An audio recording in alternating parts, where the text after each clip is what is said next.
Regular meeting of the Salem City Council held in Council Chamber on Thursday, July 18th, 2013 at 7 p.m. for the purpose of transacting any and all business. Notice of this meeting was posted on July 11, 2013 at 6:39 p.m. This meeting is being taped and is live on SATV. All councilors are present. Council President Ryan is presiding. Councilor Fury moves to dispense with the reading of the record of the previous meeting. All those in favor? Opposed? So moved. Please ask that everyone please rise and join Councilor McCarthy in the Pledge of Allegiance. I pledge allegiance to the flag of the United States of America and to the republic for which it stands, one nation, under God, indivisible, with liberty and justice for all. Public testimony, we have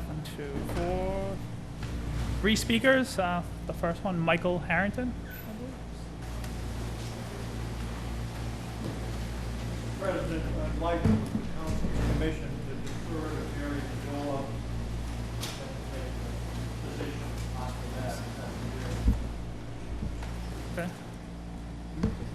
Okay. I have Michael Harrington, T.C. Riley Goggin, and I can't read. Is it Steve Pinto? Sorry, I can't read your writing. But I'll let her go if she wants to speak. This is just a public comment period. There's no. I understand that, but I guess I assume that Mary is qualified to speak. Please step. You have to step to the podium. Name and address.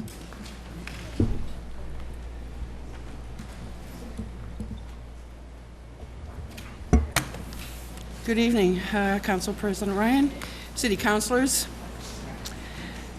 Tonight I'm asking you, City Councilors, to let the good people of Salem vote their opinion. We don't need another Salem Big Dig. We don't need a Bridge Street on steroids. Not when there's a viable, doable option. HDD. This is not new or experimental technology, but a process used throughout America, Europe, and the world. It's been used in Massachusetts multiple times. Example, the Hyannis to Nantucket cable. National Grid's own consultants said it can be done. I asked Dennis Doherty of Haley Aldrich, Boston, also a consultant on the job, what the degree of difficulty was on a scale of 1 to 10. The man said 3. 3. I had to think, is this man overconfident, desperate for the job, or was he telling me the truth? You decide. We've been at this for 3.5 years. A year ago, April, at a contentious meeting with National Grid, it was stated by Lane Pulls of Burns McDonnell, a nationally recognized engineering firm, that the cost of HDD was $42 million. Our engineers estimated the cost would come in under budget or budget neutral. They were correct. What did National Grid do? George Delurio, a project manager, stated that the budget was cut from $50 million to $27. There was no explanation. That scuttled HDD. He also stated that National Grid is in business to make a profit, to make money. In recent community meetings this past spring, National Grid has been all over the map on costs ranging up to $80 million. This is a scare tactic. I called the DEP, left a message on a question about mineral oil. Man returned my call the next day, nice guy, and he said, Mary, mineral oil is not hazardous. Challenge them. We're the only state in the country, the only state in America, that does not allow these lines to be drained, tied off, and left dormant. I'm yet to understand why we're the skunk in the garden party. And actually, there was a legislative remedy for this. There's no reason that these lines can't be left underground. It would have taken some initiative on the part of our representative to get this through the legislature. It was not pursued.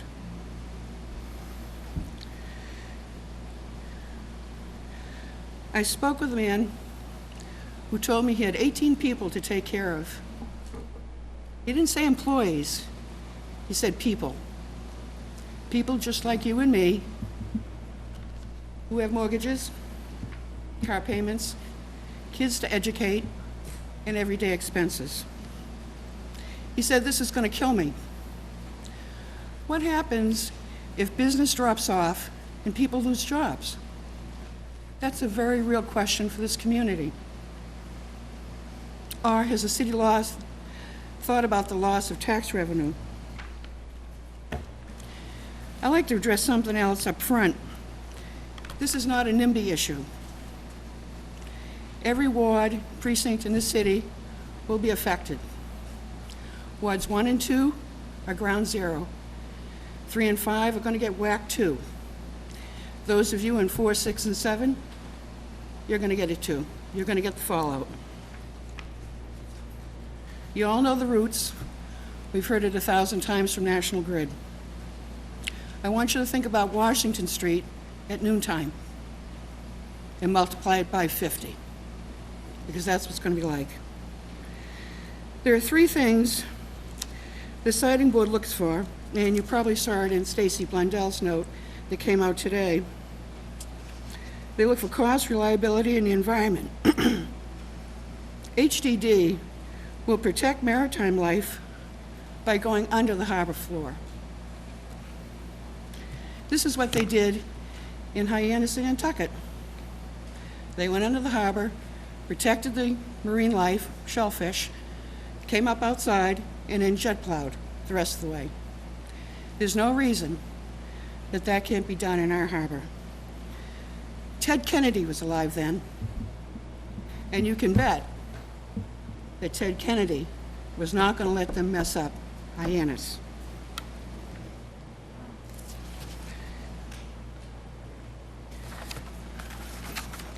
Sorry, I get sidetracked here.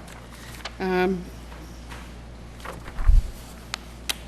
have to expect also in terms of reliability that their engineers are competent to do the job, that they can go under a harbor.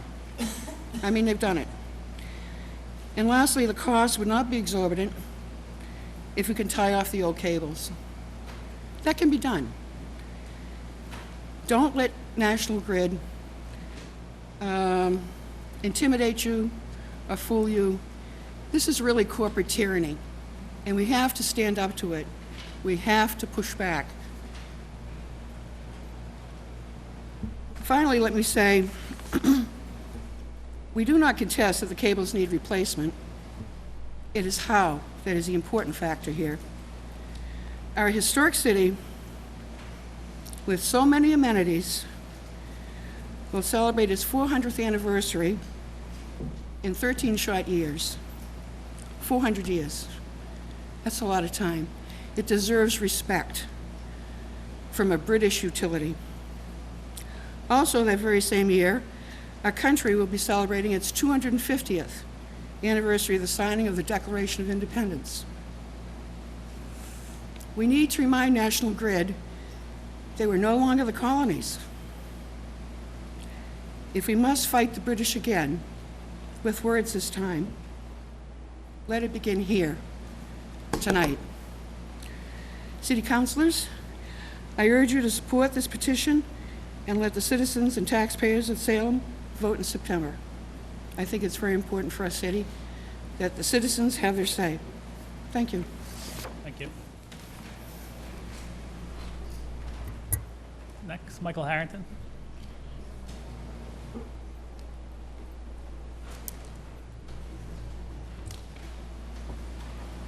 Good evening, members of the council, the audience. Can I be heard with this? I could not hear well. That may be age talking on that side of the room. Is there an audio capacity? For SATV. That's all it is, so I should keep my voice up, or try to. Thank you for the chance to be heard. My name is Michael Harrington. My family owns the Hawthorne Hotel. I've spent now roughly less than half of my lifetime in Salem. and appreciate the chance to be heard on something that I do think Mary has outlined in general, the potential consequence. Let me deal with this first, having been an occupant in the seat next to Joe O'Keefe some 60-plus years ago. What at least is something you as elected officials should understand. This is advisory only. It's vanilla ice cream when it comes to there being no consequence as it relates to it being any more than the chance to get an expression of people in Salem who are affected by it. And if I would say anecdotally, without being entirely mischievous, attempting to get to City Hall tonight at 6:45 in terms of the traffic pattern midsummer, I can only wonder with the start of the parking garage and with the start of Canal Street and with my own, I guess, concern about the traffic light system to a degree as far as the impact already existent, what it will look like seasonally. That's not really what I'm here for. I'm here to basically suggest to the council, we, and the we is the Waterfront Hotel, the Hawthorne Hotel, the Peabody Essex Museum, Waters and Brown, and Finn's Restaurant, without attempting to turn this into small d democracy, have retained counsel. We are going to retain two firms, one to deal with the on-site economic impacts in terms of a number of smaller business owners, which are substantial, and the other to deal, whenever it is made available, the economics, which have been a moving game on the part of the utility as far as cost differential. Mary has indicated the figures have ranged from $40 to $70 million. Conversation with the mayor a couple of weeks ago, she indicated that she had not yet received from National Grid any substantive backup as it relates to the cost disparity. I've been told the same thing by Representative Keenan. And I guess I would say that a starting point would be, from the council's perspective, to insist that this materialize sooner than later. And without this sounding threatening, it has to be acted upon tonight. You have one meeting, better than our routine 50 or 60 years ago, in this calendar period. I'm told by your city clerk, who has been long-suffering and patient with me in going through this process, that if it is not acted upon tonight, it's negated. Nothing can happen in terms of council action allowing this to go on the ballot. We intend, if this is not placed on the ballot, by the easy route, to basically get the requisite number of signatures and put it on the ballot this fall. I don't say that other than neutrally, but I want to at least strongly suggest that you understand we treat this seriously. This is not drop by, squawk, and disappear. This has significant consequence that is going to be durational as it relates to the cycle of the project. That's really, other than giving you some earlier insight, and this is a throwaway part of it, with, I hope, the inferential permission of the city clerk, have given you correspondence that relates to this issue as early as 2010 involving a National Grid appearance before the Conservation Commission.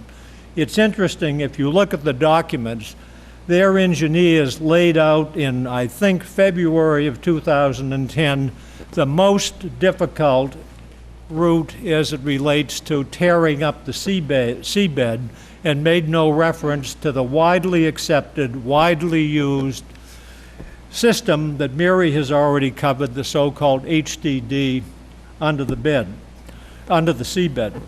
I'm saying this only if you look at it, you will find that it evoked, as the utility expected, not in our backyard from the Conservation Commission. They returned this February, I think, looking for an updated corroboration of the early Conservation Commission reaction, and we had counsel and presence at the meeting and pointed out to the Conservation Commission there was a far more benign approach to the ocean route as against that described to them almost 3 years ago. Conservation Commission, to its credit, said, of course we're willing to listen to this less intrusive approach, and that's where it sits with no further information that I'm aware of provided to the Conservation Commission. Let me finish, and this is again sort of bits and pieces. There is some belief, at least in some quarters in the city, that if the city were to effectively negate the land route, that the cost differential would be borne by the city of Salem. That is nonsense. It goes on the rate base. It will have no impact on the city other than a pro rata share spread throughout the district covered by the utility in terms of the impact, and is against the consequences and trade-off on the basis of what this will do to make an already challenging urban landscape more challenging than I think any of us should want it to be. I hope you'll give favorable consideration to taking the vote tonight to ensure that we can put it on the ballot. Thank you for the time. Thank you. TC?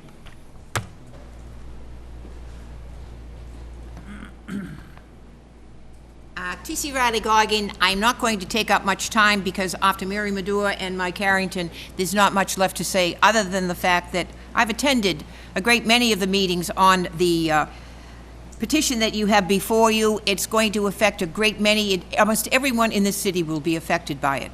But my point here tonight is that our forefathers and the democratic form of government that we truly have in this country, one of the greatest portions that have been handed down to us is the petition of the people. And I look here now and I say, you are the forefathers, so to speak, of this city. Because you have a lovely lady that keeps you in check here right now. And I hope people at tonight that you will take and put this on the ballot and save going out knocking on doors. But if need be, we will definitely go out and knock on doors. Thank you very much.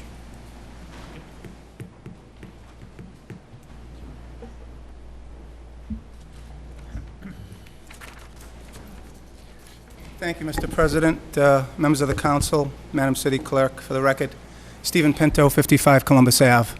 I'll be brief. Mr. Harrington and Mary covered it pretty much.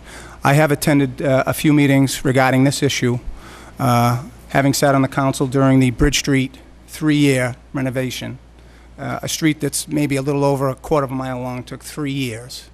This particular project, a project of this magnitude, going through 3 wards, residential, how it's going to affect businesses and residents in a city that's already developing and growing is beyond comprehension. This is something that just should not happen. I don't want to speak too much. I just want to encourage you to put this on the ballot, allow the taxpayers who are going to be affected by this, as well as the businesses, a chance to vote and weigh in on it. Thank you. Thank you. Okay. Hearings? Continued from the July 9th, 2013 public hearing. Disposition of the city-owned land located at the corner of Washington and Dodge Streets, currently a 38-space parking lot, to Dodge Area LLC, and also abandoning this portion of the Riley Plaza roadway right-of-way, as it is no longer used or needed for vehicular travel. Okay, this is a continuation of the public hearing. Is anybody who wants to speak in favor? I want to speak at all? Yes. You need to step to the microphone.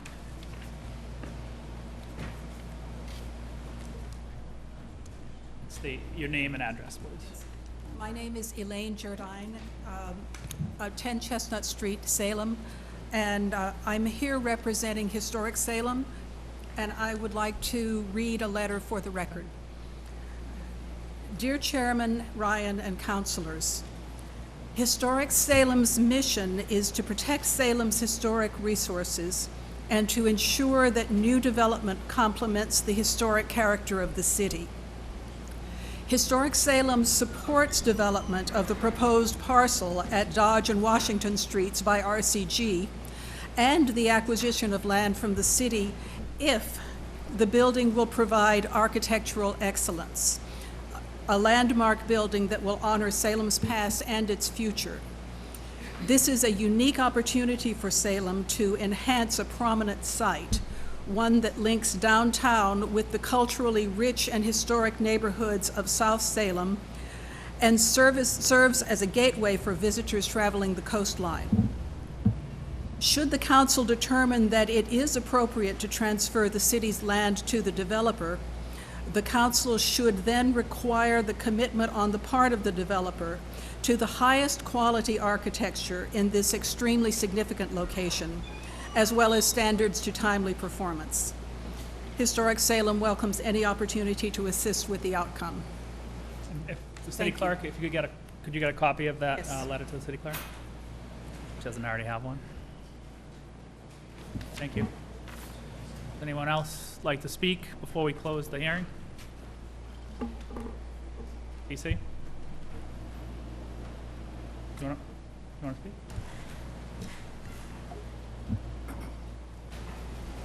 T.C. Riley Goggin, 9 Wisteria Street again. I would just like to add for the people at home that this continuation of the public meeting this evening is, many of us spoke the other night. Some not sure what they were speaking on, some that they were for it, this, that, so on and so forth.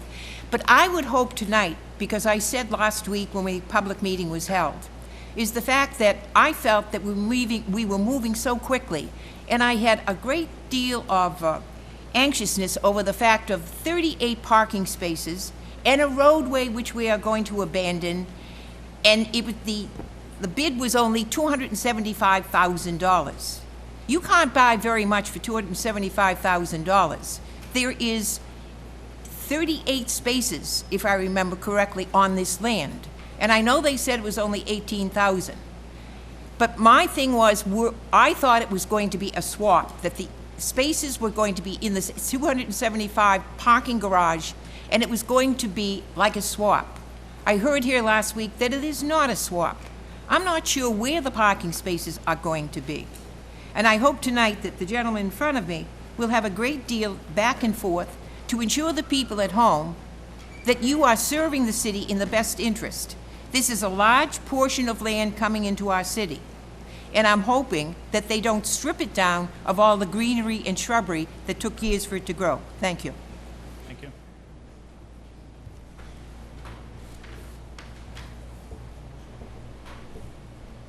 Hi, my name is Michael Marcel. I live at 60 Buffman Street, and I just wanted to indicate my support for the project. I think that in spite of the fact that it is public land, that the end result of bringing the building out to the curb is going to enhance the attractiveness of downtown. I've always felt, I've been a resident here for over 10 years now, that Riley Plaza, that surface lot, that whole area is like one big open wound in the middle of Salem that needs to be knit back together, and I think this is a really positive step in doing that, in enhancing the neighborhood. Thank you.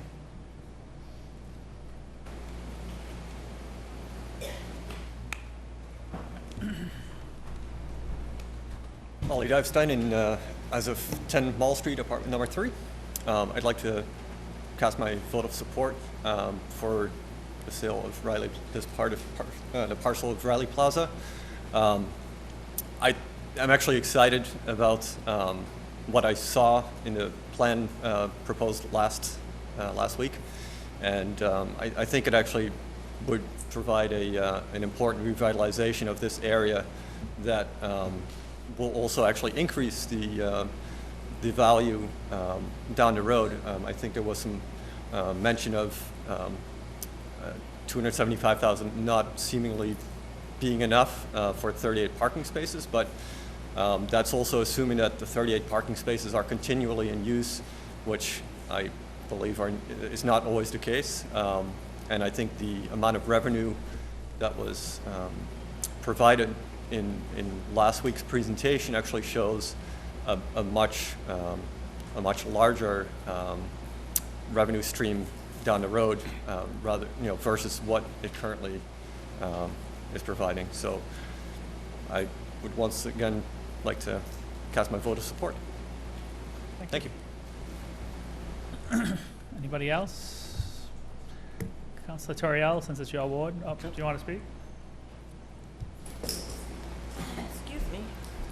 Hi, my name is Suzanne Sullivan, and I'm at 40 Bridge Street, and I'd like to kind of voice my opposition. I actually am a resident of Beverly, and I really feel that this thing about this parking lot is more deja vu of Cummings Center and the hotel that was supposed to go up in Beverly. Never went up. It's been about a decade, maybe 12 years. We hear about it once in a while. The city of Beverly gave them several waivers to have all these parking garages go in, but no hotel. I'm assuming that there's no hotel because there's no market study that substantiates it. Okay, I don't know, is there a market, I'd like to know here if there's a market study that's ever been done for RCG for this project. I'm asking this group. Nothing I'm aware of. There's no market study. Okay. Then I guess I really feel like this is deja vu because in essence, there's no market study. We're supposed to be selling this property. I heard it's a done deal, actually. But we're supposed to be selling the property to this company. I guess I'm kind of confused as to why they just don't build a garage under their proposed building. Is that a possibility? Not a question and answer thing, I mean. Oh, well, I'm just throwing it out, but the other thing too is that what I'm afraid of is that we're gonna sell a piece of property and that the building's never gonna go in, or it's not gonna go in as it is originally been advertised to us, okay? The other thing I think is that there's gonna be an issue. I think the people who are gonna get hurt the most is all the vendors, that nobody can park there and go to all the little local shops that we try to, support. There's really no other, unless every time we're gonna have to go and park in a garage to go anywhere. So I guess that's my concern. My biggest concern is that I don't really see anything that substantiates the need, this whole thing is predicated on putting in tearing down a building, putting up a new building, and a hotel that I don't even know if there's a market for. So I guess that's my concern. And then handing them over a parking lot, which could be used to go to other places, all the other little businesses. I mean, I don't go to Marblehead because there's no parking. And I think that's the way that this city is heading towards. So, thank you for hearing me out. Okay, thank you. Council Toriel? Mr. President, would we like to entertain having either the developer or the mayor continue their address to us at Yep. this to illuminate any of these points before we Yep, close the that's public fine. hearing? Madam Mayor or someone from RCG if they want to. Yeah, I'd love to. I just want to make sure if there's anybody else who wants to comment that way before, rather than getting back and forth, I'm happy to come up. I think it's worthwhile to revisit some of the things we talked about in the initial public hearing. Does anybody else want to speak before the mayor and RCG? Okay. Nope. Go ahead.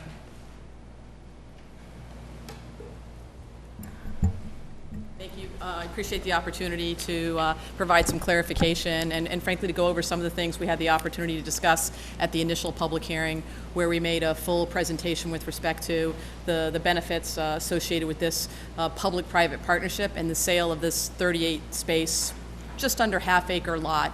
I won't go through every single detail. I did try and provide counselors who weren't here a copy of the PowerPoint presentation to just review some of the opportunities that we have before us. RCG is here as well, the developer, so if there are additional questions, I would also, I know they'd welcome the opportunity to answer them as well. So just to recap, it's a 38-space municipal lot. It's currently one of our lots that has the most availability, the lowest in terms of what we charge, and it also serves as a lot for the monthly passes that we have in the city for folks that we are hoping that will park on the outskirts of town.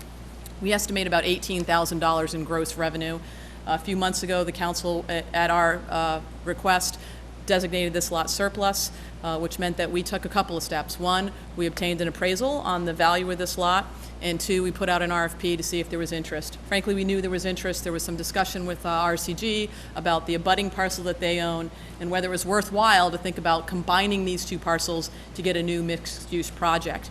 Part of that design and concept would include a hotel. It's not a for sure. I was having some communications with Councilor Siegel earlier today, and we were both suggesting it's a stated desire. They certainly have some interest in that. The sale is not contingent upon a hotel. I know they're doing their marketing studies. It seems like there's some real interest. It's our hope. It's a big benefit to us as a tourist community to not only have the property taxes, but to have the hotel taxes, and to be able to continue to aid and boost that tourism and hospitality industry that we have. So it's our hope, and it seems like there's a strong opportunity for that to happen. But regardless, this would be a new mixed-use project that would have a combination of retail, commercial, and residential development happening on here. And there were some concepts that we went through at the last meeting, and I think they've even been improved from the initial meeting when we had the discussion about surplusing it. The idea would be for us to actually sell this 38-space lot. It is not a swap. I heard that earlier. That means that we're selling it at the assessed value. That value takes into consideration a couple of things. One, a massive utility line that runs underneath it that belongs to the city that's going to have to be relocated, as well as the fact that it's not a buildable lot separate like that. The only real way to make this a buildable lot would be to combine it with something adjacent, and frankly, we don't own the adjacent lots there. The one thing that is not included is any relationship to hazardous materials. We haven't tested the lot to know if it is contaminated. That is something that needs to occur after this, and we talked about this at the last meeting, that if this proceeds, and I certainly hope it does, we would be authorized to sell this at that price, provided that the developer gets permits, and we're going through a process of ensuring that we have 38 public spaces in perpetuity. While it is not a swap, in many respects, it provides additional benefits to the city. We are being paid for this land, the amount of the appraised value, but we are putting a condition on the new development that we maintain at least a minimum of 38 public spaces. The developer has identified where they would go. It would be the upper lot, the surface lot, not in the garage. We haven't specifically highlighted which exact 38 spaces, but the idea is it would be a clustered together amount, a minimum of 38 spaces on the top at the Washington Street surface level area. That is going to be a condition of any sale. It would be a condition of any permits that we have a minimum of 38 spaces. So in many respects, we're getting, I would say, the best of both worlds. We're maintaining the 38 public spaces that we're selling, but we're not going to be the ones plowing them, cleaning them, sweeping them. That would be the developer's duty, but they do need to remain public. On top of the 38 spaces, there's also another 240 spaces available. So this really is going to provide a significant number of additional parking spaces downtown, and obviously it's talking about a new development that's going to need additional parking downtown in an area of the city that frankly has an identity complex. It's not quite the downtown, it's not quite South Salem, it's that intersection of the two, and we see this as an opportunity to really put a footprint down, extend the central business district, and let people know they've arrived. We look forward to a full vetting at the permitting stage. I think every project that comes in, frankly, gets better when it goes through the SRA and the planning board, and they really spend the time. We've got grid quality people, some more being added to the DRB tonight, to make sure that these elevations and these designs blend in well and are compatible with the city of Salem. On top of the revenue of we'll be gaining in the one-time capital cost, we also have estimated tax revenues of roughly $500,000. They're estimates based on the built-out square footage that's being proposed and the estimated hotel-motel tax revenue that would come. There's jobs, both short-term and long-term, and the opportunity to really bring some vibrancy to an area that hasn't had it. If you've been there now, it's really underutilized commercial space. We're looking forward to sort of seeing a rebirth in this section of our downtown and view it very positively, and an opportunity for us as the public sector to partner with the private sector to get a better project. Wide sidewalks, places to eat outside, a correction of sort of that herky-jerky Dodge Street entry and exit out of the parking lot that currently exists. I'm very excited about what it could mean for our community, and I hope it's something that the council will support, given all the benefits that it has. And I'm certainly happy to answer any questions this evening. Yep. Councilor O'Keefe. Through you, Mr. President. Yep. Madam Mayor, at the last meeting, I gave specific language, and I heard you tonight refer to public parking spaces. However, I put in 38 public motor vehicle parking spaces. Now, I don't see that language in this. Councilor, I'll be happy to. It will be public motor vehicle. Motor vehicle. It's not going to be for anything else. But motor I realize, vehicles. but you said public tonight, and it doesn't say that in this order here. but I just want to make sure that Like to add motor vehicle in front public, after public? public. I don't want these spaces used by people that might, if there is a hotel, they're using it. It's for the public. So- And that should be where it should be dedicated. Yes, All right, we're well, in agreement. as long There- as the record will indicate that it's public parking spaces and the city clerks, I think it's a wonderful, and I just told you before, I support this. Great. But I want this language clear. No, There this will be a land disposition agreement that requires there to be public motor vehicle spaces. Maybe I'm missing, it's public parking spaces for motor vehicles. There will also be I understand, ma'am, conditions but on the permits. I've noticed a distance between the cup and the lip. I always want to make sure that it's in the language. You know how lawyers are? I'm not a lawyer, but you know how lawyers are? I want everything spelled out. I'm a lawyer and I do know how they are. I know, ma'am. I respect it. Thank you. Yep. Council Fieri. Mr. President, fellow members, this is a major entrance corridor to Margin Street, Canal Street, and St. Joseph's project coming down on Mill Hill. And what we have now is a blighted area to some extent, a foster child of the downtown. You have the House of Frankenstein, a former laundromat, a former billiard parlor, a former a nail salon there now. What does the developer think, what's their vision of that? Uplifting that into a rebirth, a renaissance, you mentioned rebirth, renaissance of that area. What type of retail do they envision? Because right now, as an entrance corridor, a nail salon is not a great entrance corridor. Neither was a billiard parlor, neither was a laundromat, neither was a tax company that does taxes and is out of business in April or May. That's not an entrance corridor to the city of Salem. And we need something to revitalize that area. What does the developer think of revitalizing that area? You're here, I will let them answer. I think we're very fortunate that we have a number of commercial downtown property owners who really strive to ensure that we have quality retail. I think it's been elevated over the last few years. You don't see our downtown landlords stealing from each other. You see them willing to wait and have a vacancy to get a better, to get a better tenant as opposed to the next tchotchke, postcard type shop. And I think that is a credit to the folks who work hard to recruit tenants and try to make sure it's a good mix and find things that aren't here that would be complementary to what we already have and continuing to raise the bar. We also work closely with the Chamber and Main Streets on a list of, hey, what don't we have that we'd like to have and how do we recruit that collectively? But I'll certainly let Alex answer if he, Matt answer if there's anything specific that you want to add to that. Because you did have some conversations about a grocer and different things that I know were up and down. So. Good evening. Thanks for having us back tonight. Appreciate the opportunity to answer any questions. We don't have any specific tenants in mind, but the notion is to bring active retail uses. I think there's a balance in need for a variety, and usually the best ideas come from those entrepreneurs who bring them forth when you haven't thought of them. I think you're going to see probably some fast casual dining, if that means anything to you, non-liquor license type food place. But I imagine there's going to be some other stores, perhaps clothing retailers, perhaps a small market that we have not found much strong interest at this point on that front. But I would expect you'll be happy with the types of operators and tenants that would ultimately be there. Bringing additional mixed use there brings additional demand as well, be it hotel guests or residents who can use more businesses and retail stores downtown. Matt, as far as like the hotel, what made you guys look for a hotel? Is there did you use a study like the woman asked about, or is it just because of the Salem being a tourist town? There's a number of factors that we found in talking to potential hotel developer partners and owner operators that make Salem an attractive market. The hotel and hospitality industry in the greater Boston region has really seen a resurgence over the last couple of years. So occupancy rates are much higher, room rates are higher. There's a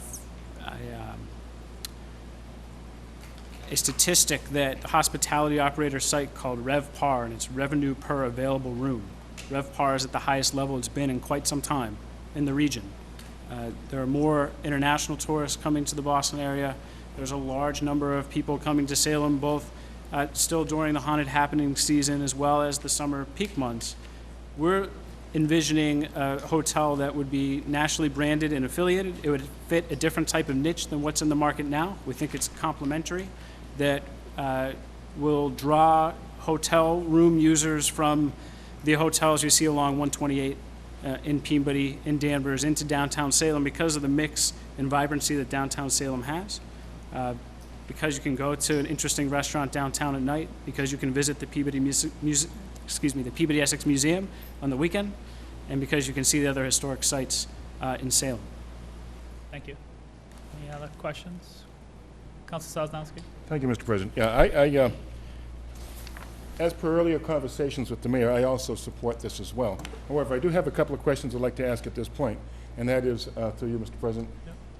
The HSI just came in this evening, and they talked about essentially what Councilor Fury referred to as an entrance building in an entrance corridor. It's a gateway, more or less, all right? That being said, can we somehow put a condition that this have some architectural excellence into it? That would be my first concern. Yep.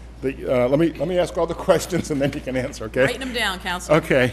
The other one is the Crombie Street exchange there, and I couldn't agree with the mayor anymore. I mean, we had this conversation earlier. It's a nightmare trying to go through there to get from Washington Street through by Starbucks, out Dodge Street, out over to Lafayette. However, the flip side of that is if you make it straight, my concern is that there was going to be a lot of people trying to cut through there to avoid the lights. That being said, we also talked about the fact that let's get some traffic calming devices in there to address that issue. That's fine. The last thing here was in as much as I would like to see a hotel come here, provided that there's, the market would bear it, if it turns into a large residential complex, what I'd like to see happen, actually, let me reword that. What I'd like to not see happen is what happened at Derby Lofts. I want to make sure that there's no off-street parking, all right, off-site parking, excuse me, all right? Any unit that's built there has on-site parking. Nothing that goes to the South Harbor Garage or the East India Garage. Everything that's built, if you build 100 units and you need 150 spaces, it's available on-site, so that we don't have to run into that thing that Councilor McCarthy is only all too familiar with, all right? And I just want to make sure that we have those conditions met. And other than that, I support this. I think it'd be good for downtown. Thank you. Okay, thank you. So let me see if I can help with some of those. In terms of architectural excellence, we're very fortunate that Salem has a redevelopment authority. This property falls within the Salem Redevelopment Authority district, which means not only will there be one set of eyes, there'll be 3 sets of eyes. It will require to go before the Design Review Board, collection of architects that will work with the developer and have on prior projects to make sure that those exterior elevations, both in height, in dimensions, and materials, fit within what we're doing in Salem. I think you've seen some, you missed the last public hearing, but we had an opportunity to see some additional elevations, which I think are an improvement, what you may have seen the time before. We would continue to hope that would get better. I think the thing that makes Salem different from other places as well is that we have such an active citizenry, whether it's HSI or the number of architects that live in and around the downtown. We have a very public process that encourages that sort of review and scrutiny, and projects that come in very, very often, by the time they're permitted, they look much better. So I'm really comfortable with what we have going in between the DRB, the SRA, and the Planning Board, that we're going to have a solid looking building here. In terms of traffic, that's another area that falls within site plan review that will be handled through the permitting. We think this is an opportunity to improve traffic. In fact, pulling the building out to the corner, creating that urban edge, we think will have an immediate impact even on Riley Plaza, where people can kind of fly through Mill Hill. Generally, when you start to have a building and it becomes a little bit narrower, we think that corridor will be improved, along with Dodge Street. The level of pedestrian activity will tend to slow things down, and there are all kinds of traffic calming measures, from the cobblestones we have on Front Street to other ways that we think we can help slow down traffic and obviously make it a more attractive flow. The last is the parking. This couldn't be more of a parking win. We go from having 38 public spaces, fairly underutilized, which frankly some fairly underutilized commercial space next to it, to having almost 280 spaces on site. I think the market has shown us one thing, that if you want to have residential property, a strong residential market in Salem, you need to have some kind of parking availability to go along with it. So I think that will be addressed as part of the development, given the nature of the new spaces they'll have on site. Thank you. Yep. Thank you. Council Siegel. Thank you, Mr. President. Through you to either the mayor or the RCG representative. When I spoke with the mayor earlier today, we went over a bunch of issues. One issue that I had a concern with was the rate of the parking, the price of the parking spots, how much the 38 spots would cost the citizens of Salem. Now, it's true that there are going to be 38 spaces that are left for the residents of Salem, but because there may or may not, hopefully this is a perfect project, we have no parking issues, but in case the parking does get tight, I'd ask maybe if the developer would put in some type of condition of the sale, that the 38 spaces that are geared towards the public in Salem are equal value or equal price to the other spaces there or lower, nothing higher, just in case it does become residential. And there is a tight, and I know that's not for us because it's going to go to RCG. They're going to be the owners of the spaces, but I'm thinking maybe it's something we can put in the documents just to protect the public spaces. So if we do get tight on spaces, they don't jack up those spaces so the public doesn't park there and other, their project can park there. That's it. Thank you. We talked a little bit about this by the public hearing, so I'll start, and I'll certainly encourage anybody who's here to offer any additional comments. It would be lovely to be able to put a governor on these spaces, and I think if, in fact, the party wasn't paying for the spaces, the full freight, that would be something we'd be interested in doing. That speaks to me more of a swap. If we really want to control those 38 spaces long-term, then we could entertain we don't want to be paid for what we're giving you, and we'll just swap 38 for 38. That doesn't seem like such a great deal to me because we'd still have to, pay for all the maintenance and the upkeep. And frankly, these spaces haven't been anything that just generated thousands of dollars for us. I think at the last meeting, the developers indicated that these spaces would be designed to service those first floor retail areas, and jacking up the parking cost in such a way that would preclude people from using it, particularly the customers of that base, wouldn't really be a smart move, especially considering some of those are going to be their tenants. So at this point, it is their sole discretion. That's what their proposal states, what those rates would be, but they've indicated they would be looking to charge the market rate in Salem. And remember, we have a lot right next door, so we've got some sway over what that market looks like, given the fact that we've got the other lot that we would be looking at as our own. But I'm happy to have, if you'd like further discussions with RCG, I'm happy to have them respond as well. That's up to you, Mike. Further councilors? Councilor McCarthy? Thank you, Mr. President. Through you to the mayor. I was unable to attend the hearing the last time. Thank you for sending me the PowerPoint, and I followed up with a bunch of my colleagues that were in attendance, and then I followed up with Lynn Duncan. Just for clarification with regard to the appraisal, because I asked her to send me the appraisal and I kind of flipped through it, and the gist of it is, because a lot of people have asked me, we're not getting enough money for it, so to speak, and it's because of the utilities underneath that it's quote unquote not a buildable lot. So when I read through the appraisal, their appraisal value was based on the fact of what it actually is. It's a parking lot. So they came to the conclusion that really, unless someone's going to go to the expense and have, in their case, own the back adjoining lot and connect it to their property, then to go through the expense of moving the utilities, it's really only worth something to anybody else as a parking lot. So that's how they came up with that number. Is that correct? That's correct. And it's a substantial sum to move this utility line. It's one of the larger utility lines that exist. I don't want anyone to think we're talking about a 4-inch pipe. It's one of the larger lines, and there are some costs to that. The second caveat I would put to that, when we got the appraisal, we also had our assessor. We had discussions with our assessor around, how would you look at this value? What even looking at it as adding to the lot next door to create a larger commercial, the percentage of space it would undertake, it actually came in lower than what this threshold came in. No, I actually had that conversation as well. We put a check on both sort of formulations.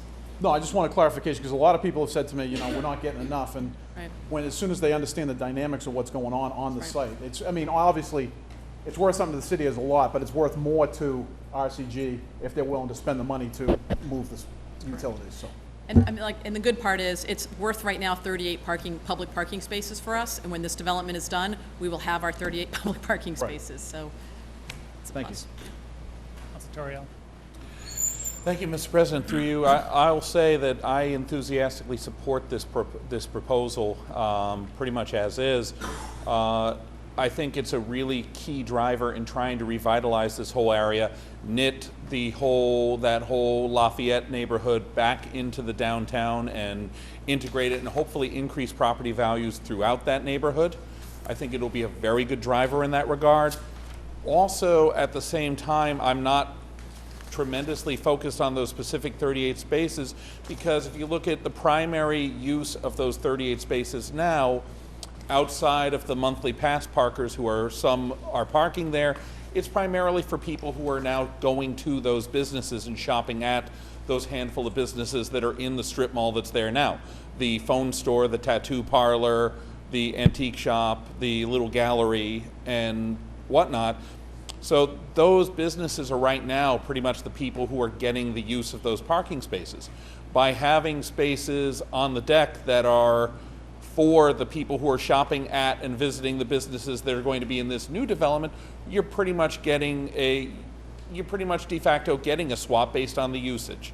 So I'm not too concerned in that regard. I don't think that the developer in doing this is going to put in any kind of parking policy that's going to actively discourage the use of those businesses. So I think any pricing that they might say or validation policies or whatever are going to reflect that. So, you know, as the council representing this particular ward, I think this is going to be a very strong enhancement to the neighborhood. I think it's going to improve property values throughout, and it's going to hopefully bring that outer development a little bit, bring that downtown development a little bit farther out and really kind of spread things out somewhat. So I think it'll be a positive step for the city. Councilor Carr.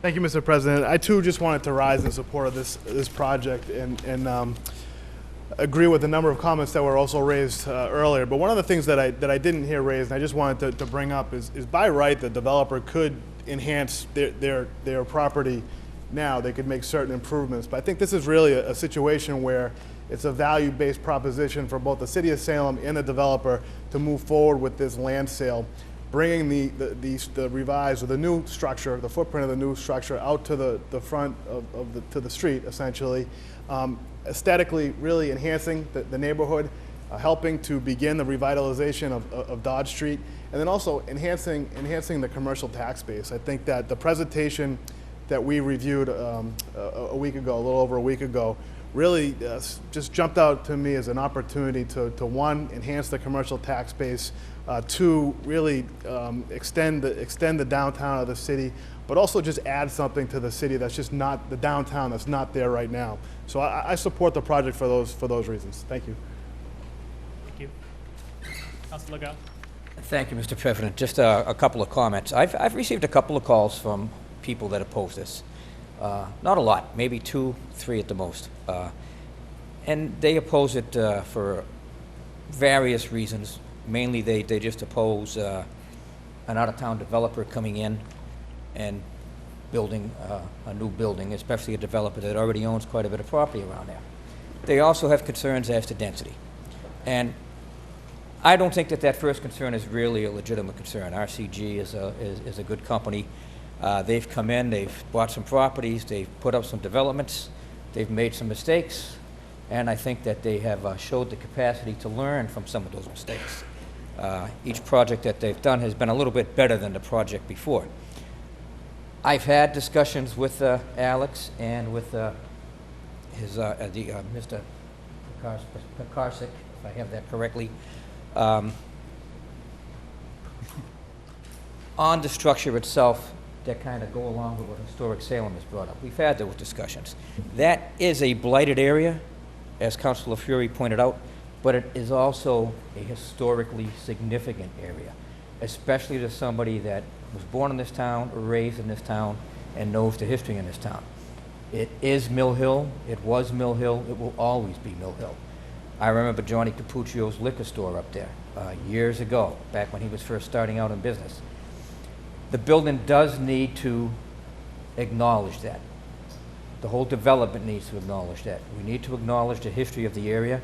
We've had that discussions, and I will be going to meetings at the planning board and the ZBA and everything else as this project goes along, and I will be forcefully advocating that the building itself, the design, the architecture, does acknowledge the history of Salem and the history of the area. I think that's very important. I think it's time that RCG moves forward in that way with this project. Please acknowledge that. I have no problem with the 38 spaces. Some people do. I acknowledge that they have some legitimate concerns there, but it's 38 parking spaces. I wrote tickets there. If I wrote you a ticket out there, I'm sorry. I didn't write a lot of tickets there. There's just not a lot of revenue there. There's not a lot of usage on that in those spaces except during the farmer's market. during Halloween and on the odd day here and there where there's a lot of traffic downtown. That's really what this meeting is about. It's not about the hotel. I just want to say to the one woman who did speak as to market studies, Salem is a market study on a daily basis for hotels. The whole Route 114, Route 128 area is a daily market study. 1 million tourists a year, give or take, visit this city every year. And the majority of them stay in hotels outside of Salem because we don't have the hotel space here in Salem. Nope, I don't have any problem with the Hawthorne Hotel. I wish them well, and the Fricker and Wharf Hotel well also.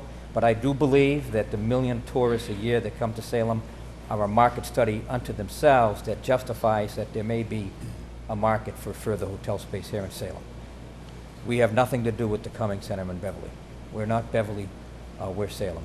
So I will support this project, despite the fact that I do have serious concerns about density in downtown.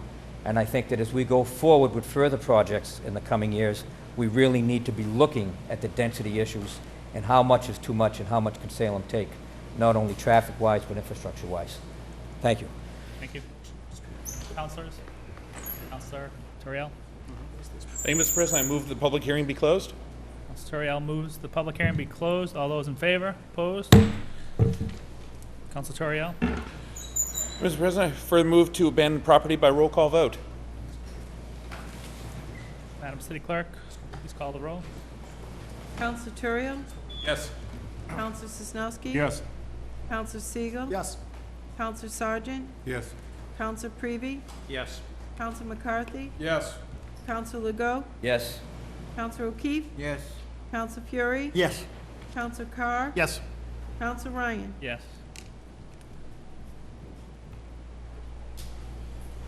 Thank you. Oh, sorry.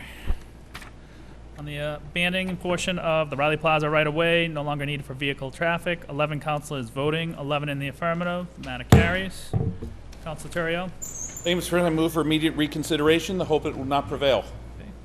All those in favor? Opposed? Opposed. Councilor Toriel? Thank you, Mr. President. I move to authorize the mayor to enter into a land disposition agreement with Dodge Area LLC and to sell proposed parcel B to Dodge Area LLC by roll call vote.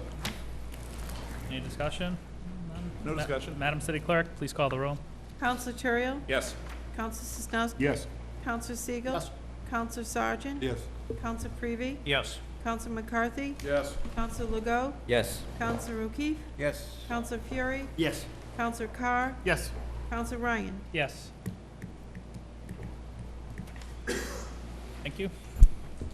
On the question authorizing the mayor to enter into a land disposition agreement with Dodge Area LLC to sell parcel B, 11 councilors voting, 11 in the affirmative. The matter carries. Councilor Toriel? Thank you, Mr. President. I move for immediate reconsideration. The hope will not prevail. All those in favor? Opposed? Opposed. Matter fails. Appointments and reappointments. Held from the last meeting, the mayor's appointment of Sarajit Nandi, 7 Crombie Street, Salem, to the Renewable Energy Task Force, with a term to expire on June 27, 2016. Councilor Sosnowski? Thank you, Mr. President. Is she here? Oh, I'm sorry. Excuse me. I'm sorry. All right, I move for confirmation by roll call vote. Councilor Sosnowski moves for confirmation by roll call vote. On discussion? Yes, thank you. If you read the resume here, this man is totally qualified, all right, and this would be a great addition to the Renewable Energy Task Force, and I totally support it. And I think that the resume speaks for itself. Excuse me for the first gender mistake here. Thank you very much. All right, no, so I totally support that. Okay. Madam City Clerk, please call the roll. Counselor Turiel? Yes. Counselor Sosnowski? Yes. Counselor Siegel? Yes. Counselor Sargent? Yes. Counselor Prevey? Yes. Counselor McCarthy? Yes. Counselor Legault? Yes. Counselor O'Keefe? Yes. Counselor Fury? Yes. Counselor Carr? Yes. Counselor Ryan? Yes. Thank you.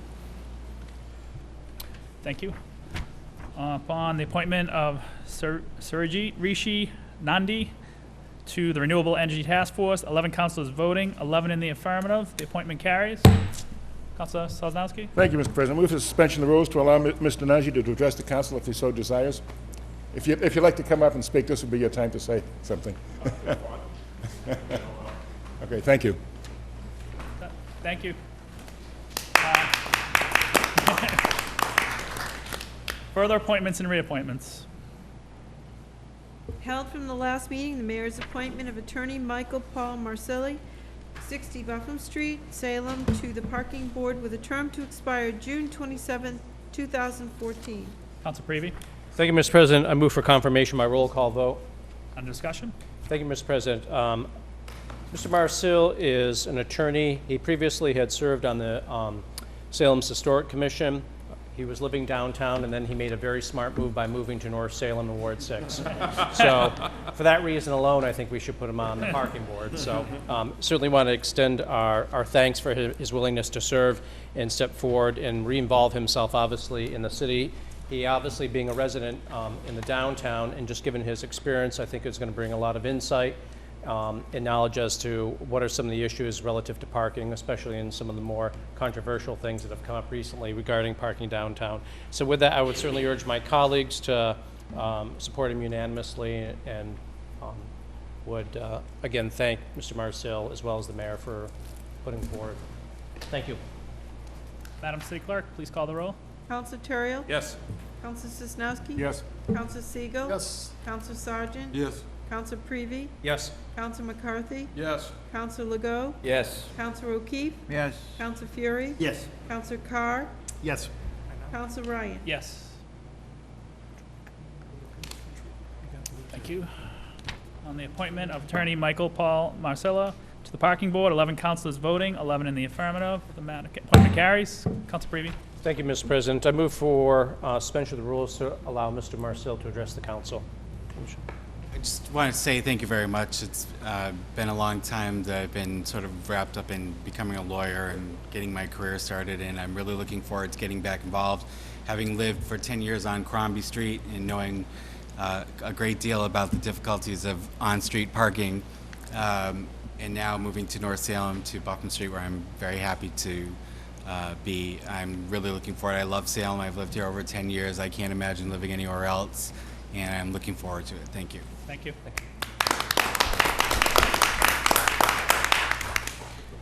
Further appointments and reappointments. We have held from the last meeting, the mayor's appointment on behalf of the SRA of J. Michael Sullivan, 10 Lee Street, Salem, to Design Review Board with a term to expire on June 11, 2016. Council Prevey. Thank you, Mr. President. I move for confirmation by roll call vote. On discussion? Thank you, Mr. President. Mr. Sullivan, who's here tonight, is a principal architect at the firm of Beacon Architectural Associates in Boston. And for members of the council is attached his resume, and there's an extensive list of various projects that he's worked on throughout the Boston area, throughout the Commonwealth, and it's certainly very impressive. And we look at and we talk about development, especially in light of the land sale that we just approved. I think his experience and his expertise and keen eye for these types of developments in terms of shaping them into really what they're supposed to be to enhance the community, I think, is really going to be a tremendous enhancement to the board. So I want to thank Mr. Sullivan for stepping forward and bringing that expertise to the DRB, and want to thank the mayor as well for putting his name forward for the DRB. And I think it's going to, the impact is really going to be tremendous. So I want to thank Mr. Sullivan for that. Thank you, Council Prevey. Council Sosnowski. Thank you, Mr. President. Yeah, I also rise in support of this nomination. I've known Mr. Sullivan for quite some time. His kids were when I was a Scoutmaster, Troop 24, his kids came through there as well, and we had opportunities to have great discussions. I just want to take advantage of this, not only to support him, to say, hold RCG's feet to the fire, make that building historically beautiful. Okay? Thank you. Anybody else? Madam City Clerk, please call the roll. Counselor Terrell? Yes. Counselor Snelson? Yes.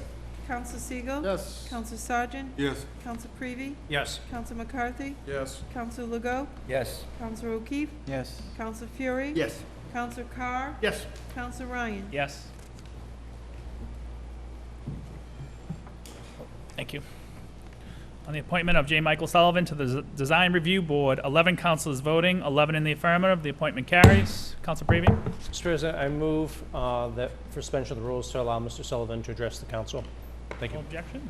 Would like to address us? Yes, I would. Thank you. So I'm very, very happy to be here and to be able to assist the town of Salem like this. As Michael said, I've raised my 2 boys. My wife and I have raised the 2 boys here, and they've gone through the Saltonstall, the Collins, and the high school, and we really owe Salem a great deal, and I'm incredibly happy and proud to be able to support this or to be part of this.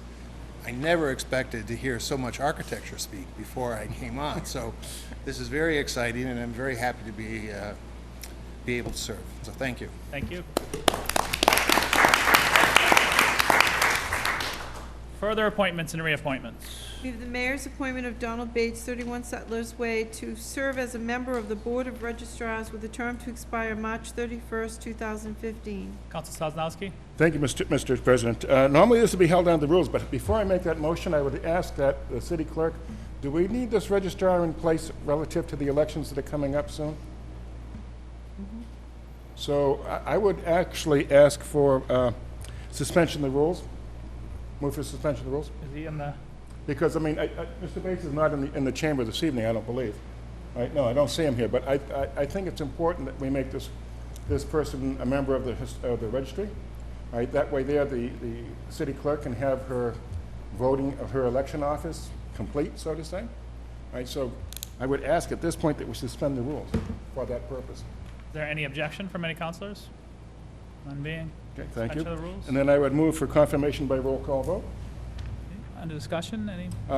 I don't think anybody here does not know Mr. Bates. He's been a former counselor. He's worked in various parts of the city. He's a very good man, and he's going to be a great addition here to the Board of Registrars. And again, like I say, we can't wait till September to make this confirmation. We need to do it now so that Cheryl and the elections office can be complete. Thank you. Okay. Council Fieri, then Council McCarthy. Mr. President, fellow members, the Bates name is synonymous with public service. City councilor, mayor, congressman. The Bates School is named after, in Ward 6, after Mr. Bates' family. In the military and the Navy, experience from that Bates family. Don is a great member. Former Councilor O'Keefe knows Councilor Bates. Integrity, honesty, what public service is all about. We're lucky to have him on board. Thank you. Council McCarthy. Thank you, Mr. President. I too rise to support Mr. Bates since he is a Ward 1 resident. Settlers Way is in Ward 1. And I've known Mr. Bates for a long time. He used to do my Aunt Mary's taxes. Don's a great guy. I'm sure he's going to serve the board well. His experience and his knowledge of this room and its proceedings and with elections is going to help him immensely, and I'm sure it's going to help the city clerk. So I too rise to support his nomination. Thank you. No further. Madam City Clerk, please call the roll. Councilor Terrio? Yes. Councilor Sosnowski? Yes. Councilor Siegel? Yes. Councilor Sargent? Yes. Councilor Prevey? Yes. Councilor McCarthy? Yes. Councilor Legault? Yes. Councilor O'Keefe? Yes. Councilor Fury? Yes. Councilor Carr? Yes. Councilor Ryan? Yes. Thank you. On the appointment of Donald Bates, the Board of Registrars, 11 councilors voting, 11 in the affirmative. The appointment carries. Not here. We don't need to do suspension of the rules. Further appointments and reappointments. We have the mayor's appointment of Laura DeToma Swanson to serve as a member of the Cable Television and Technology Commission with a term to expire December 31st, 2013. Councilor McCarthy. Thank you, Mr. President. Since under Laura's the not in the chamber, held under the rules. Held under the rules. All those in favor? Opposed? Further appointments and reappointments. We have the mayor's appointment of Joseph A. Turco to serve as a constable with a term to expire June 28th, 2000. Councilor Sosnowski. Thank you, Mr. President. I move this matter be received and placed on file. Okay. All those in favor? Opposed? So moved. Councilor O'Keefe. Mr. President, I request the council's permission to divert from the regular order of business and take up communications from city officials, page 12. Page 12, communications from city officials, Loring Towers. Any objection? Move to communications from city officials. We can kill two birds with one stone.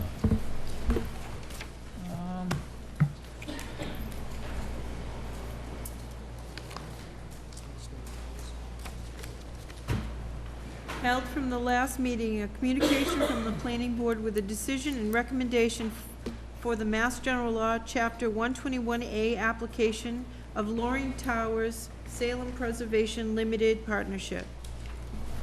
Councilor O'Keefe. With council's permission, I'd like the attorney representing the trust, Loring Avenue Preservation Trust, to speak on this issue, and anyone else he might brought with him. Ethan Sepulveda, unanimous consent of the city council to allow him to speak. Any objection?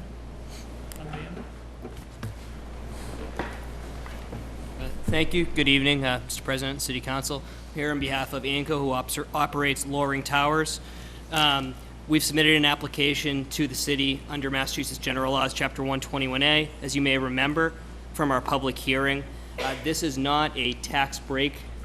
This is merely setting up a long-term system for budgetary purposes for certainty for both the city and my clients, so they will know what their tax payment will be each and every year. My client, since the public hearing, has continued to work with the tenant association at the property, and we've received a letter which has been sent to all of you, which showed the support of the tenants association for the Chapter 121A application. We've also been in regular contact with Councilor O'Keefe. The property is within his district. He's asked us to continue to work with the tenant association as well, and we believe that we've fulfilled our obligations to that point. I'm happy to answer any questions regarding the 121A application at this time. Any councilors have any questions? Councilor O'Keefe. I move for we accept the recommendation of the planning board and adopt the order. You want to do roll call vote, or we don't need that? Roll call vote, please, yes. Three hands. Okay.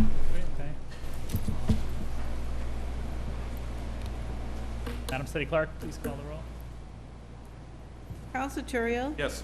Council Sosnowski? Yes. Council Siegel? Yes. Council Sargent? Yes. Council Prevey? Yes. Council McCarthy? Yes. Council Legault? Yes. Council O'Keefe? Yes. Council Fury? Yes. Council Carr? Yes. Council Ryan? Yes. Move for reconsideration.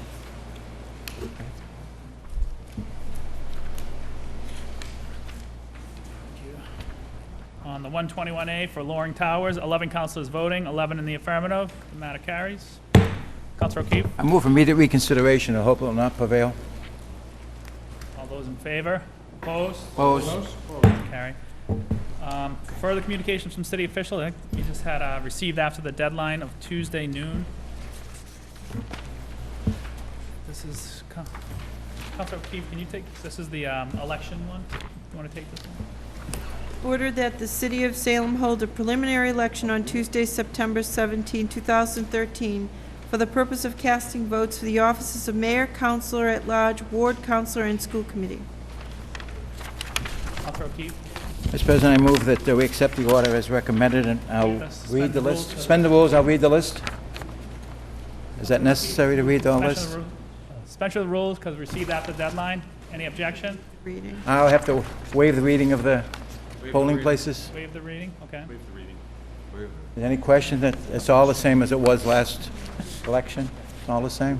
Whatever your pleasure is. The paper bag? Mr. President, I'll read all of them. It's up to you. Thank you. Move to waive the reading. Waive the reading. Waiting move, we don't need a roll call. All those in favor? Opposed? So moved. Thank you. Councilor, I think we should, the next thing is the National Grid. We should probably move to petitions, page 13. Well, do you want to revert back to? All right.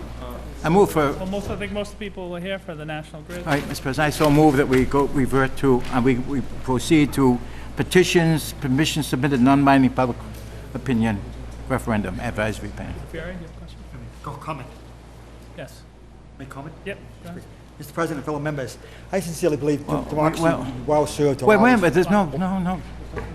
Oh, We have to act on it, then you I can apologize. speak. Go ahead, please. I apologize. All right. Councilor O'Keefe, can you take the chair? Yes, I will, sir. I have a relative that works for National Grid. Let the record indicate that Councilor Jerry Lincoln Ryan recused himself from the discussion in this matter. Councilor Fury. I strongly support this idea of, Can you let the city clerk read? oh, I I'm sorry. apologize. Council, we're jumping the gun. I apologize. I'm sorry, My I fault. apologize to the city clerk.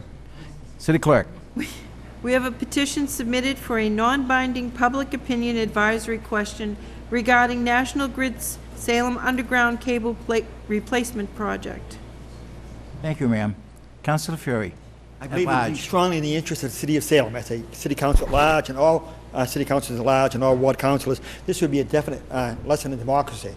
I led the charge for a 4-year mayor years ago to put it on the ballot. It's a very difficult process to go door to door and get 1,500 signatures, and I got that with a team of help to get the 4-year mayor. Controversial. Well, hopefully it's worked out positively to have a 4-year mayor. But I think a referendum of this nature could be done by the private sector, by the different people that are involved here. We talk about this idea of a petition. But I think it would be our best interest as a city council to allow this opportunity to happen. This is the easy road to take, on most positive road to take with the election in a timely manner with the September election week, the primary and the final election in November. For the citizens' best interest, I think, for us, the City Council, to allow this opportunity to be put on the ballot. Democracy in action. I think we need to have that voice, as Mary said, struck as the call to the British company there, saying this is where it stops. If Ted Kennedy could do that in Hyannis, I think City of Salem can do that, and it's a very historical district that we can do that. So I would strongly support this motion to allow this to be on the ballot. It's a win-win for the City of Salem. Whether it happens or not, whether we have a Ted Kennedy here to do it situation, I think we have the will, the momentum, and the positive democracy that will make this a strong message to this company, National Grid, that this cannot happen in Salem, because this would totally disrupt, as Congressman Harrington said, and we're lucky to have his caliber of leadership to help lead the charge along with you, Mary, and so many other people to make this a positive situation. I think people will look very carefully at this issue on the ballot and examine it. But it's our role and responsibility to allow that opportunity to be put on the ballot tonight. As Congressman former Congressman Harrington said, this is the night to act on it. We can't delay any further. This is the night to act on it. I hope the entire City Council will act positively. Thank you. Any other members of the council wish? Councilor Michael Sosnowski, Ward 2. Thank you, Mr. President. I too am supporting this petition as well.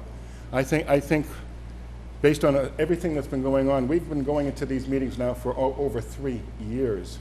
And every time we go into a meeting, National Grid really didn't expect us to come out with in-house resident experts on certain subjects. And all of a sudden, when they found out we had people that actually lived in the ward that were experts and practitioners of HDD, all of a sudden they went back and they started claiming all kinds of different things. They wanted to do a study here and a study there. As has been said earlier by the Honorable Mike Ruane and also by Mary Medor, we have been given numbers that vary from 27 million up to the high 70s to get this project done. It's kind of interesting because they originally, we asked them for the reports, they said no. They absolutely flat out refused to give us the reports. What's going on? We want to see these things, we want to see these numbers. Can we have the reports? No. Okay. That being said, don't you find it interesting now that this petition's coming forward, now that they're saying, well, give us about 2 more weeks and we'll give you the report. The problem with that is they could give you a summary report and it still wouldn't have the information in it. I find it really interesting in the fact that last week I couldn't be here for the second presentation on the RCG proposal. You know why I wasn't here? I was in Gloucester. In Gloucester, Mass, I was a meeting up there at the high school.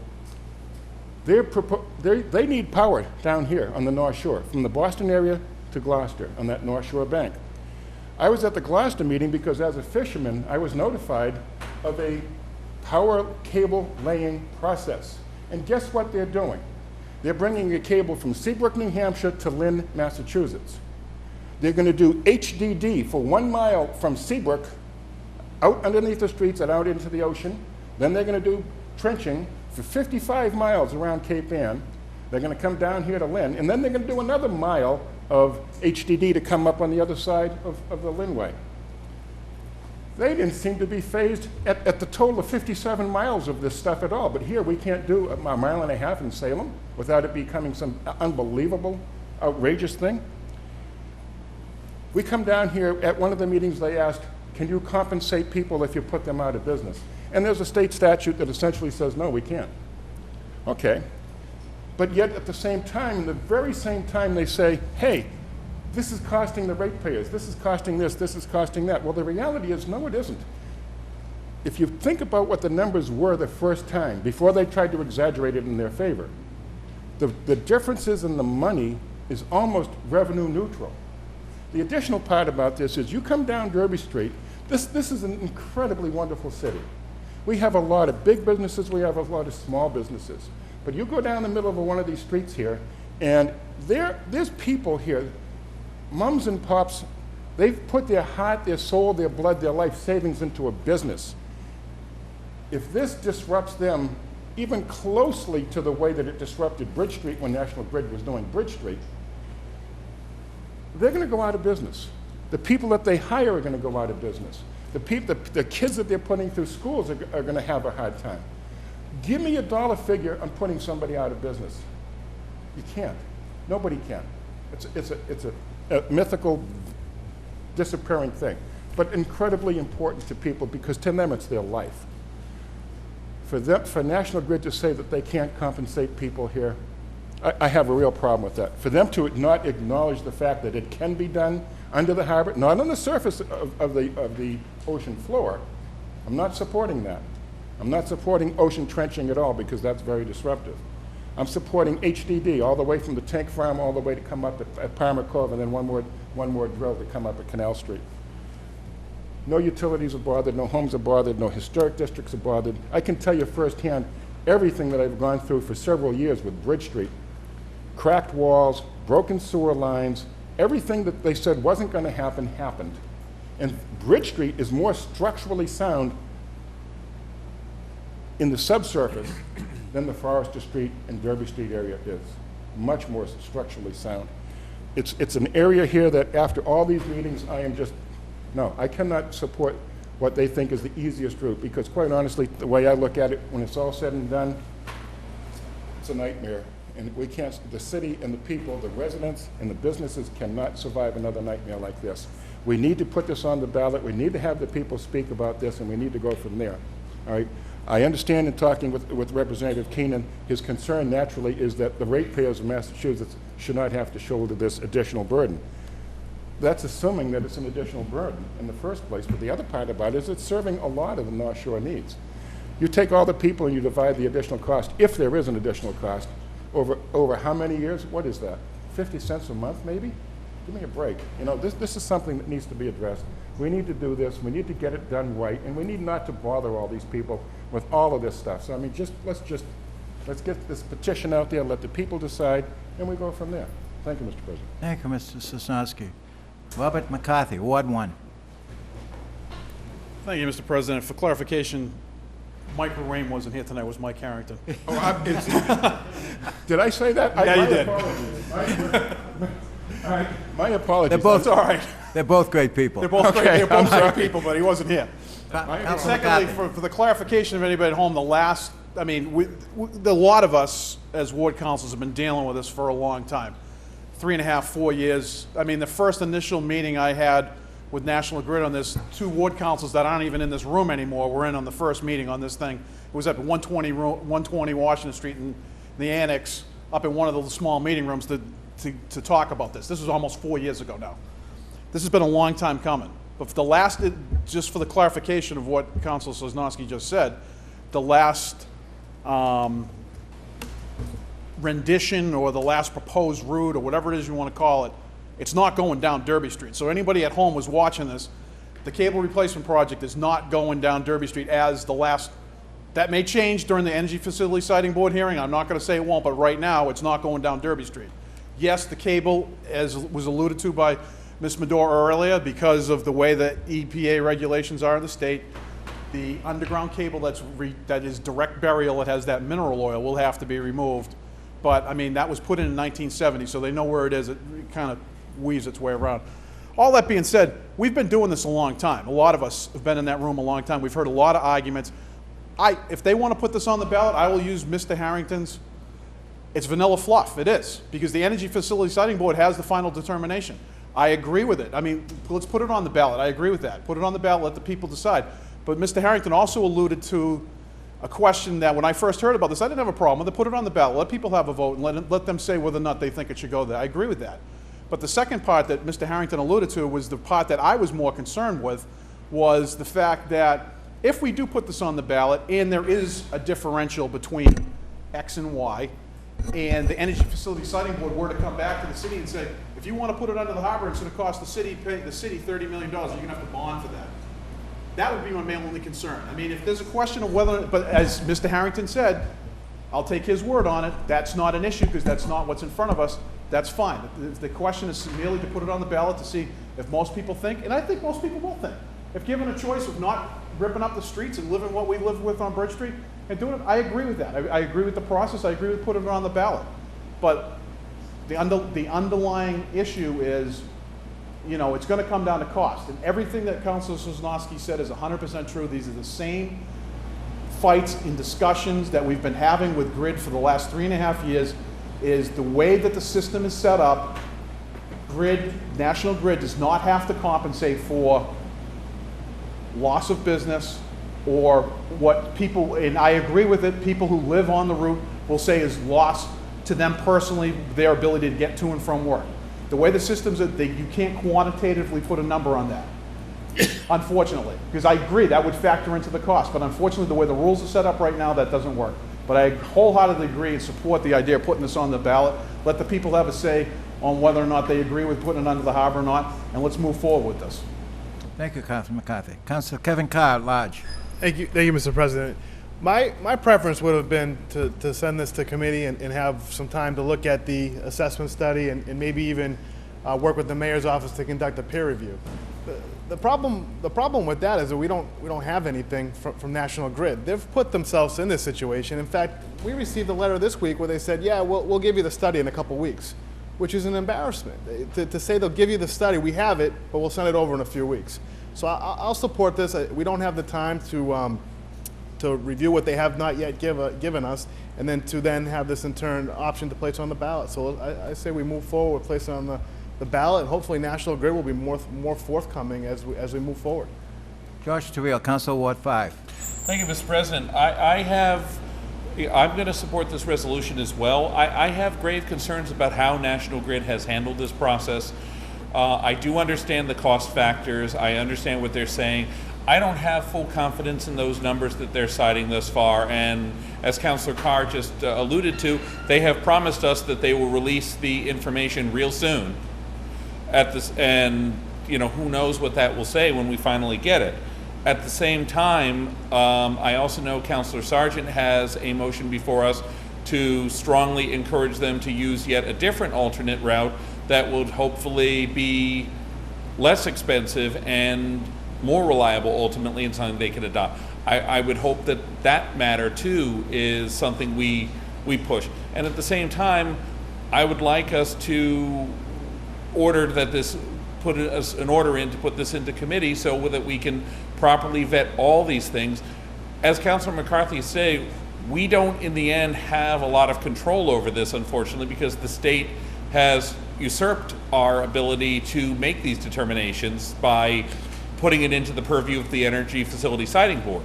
So we can nudge, we can push on this, and on our behalf, we want to push hard to try and make sure that this is done in a manner that is as minimally disruptive to the city as possible, whether that means an overhead route or a HDD route or however they do it, or trying to get the legislation changed to allow for the abandonment of the existing cable and spare Derby Street even, if only that.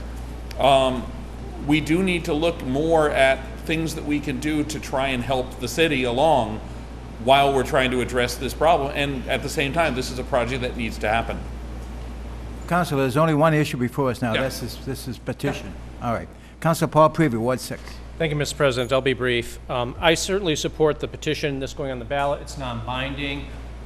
Everyone understands that. But at the same time, I think it'd be good to get it on the ballot and then have the rest of the city weigh in on it and send a message, hopefully, a positive message towards National Grid that we're a united community. And even though it's going to affect a particular neighborhood or section of the city, we all stand behind everyone else because of the impact it's going to have on that particular neighborhood. And just like anything else too, when you stick something on the ballot, it also lends a greater view throughout the city. People pay attention to things more. They focus in on it because there's more publicity on something. And I think this will certainly add to that.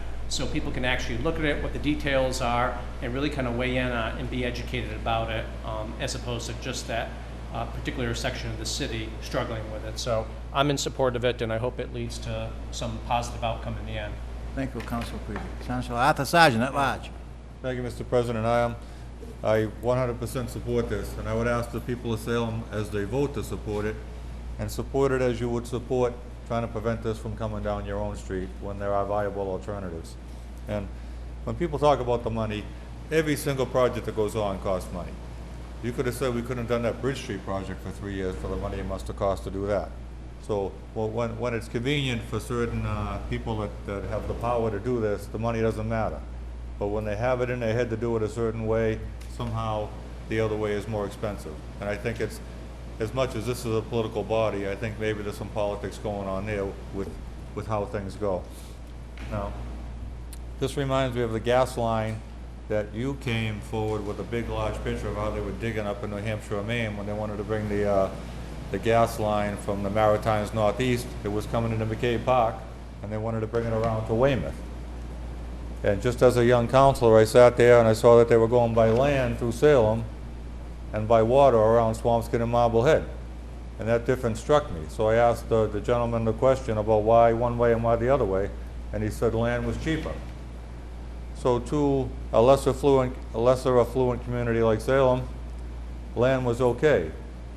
To go the cheaper route, to go down through Kernwood Country Club, through beautiful Cabot Farm, across the North River, down Thorndike Street with 2,000 square foot lots under people's swing sets across Bridge Street, go across Collins Cove and come out to Salem Harbor, all by the cheap way. And all of a sudden from there, the cheaper way would have been right through Swampscott and Marblehead by land. Instead, they took 3 times the distance to go the more expensive way to go around the more affluent communities in Swampscott and Marblehead to get to Weymouth. And somehow that was okay. And I believe there's a little bit of this going on here right now with this national grid line.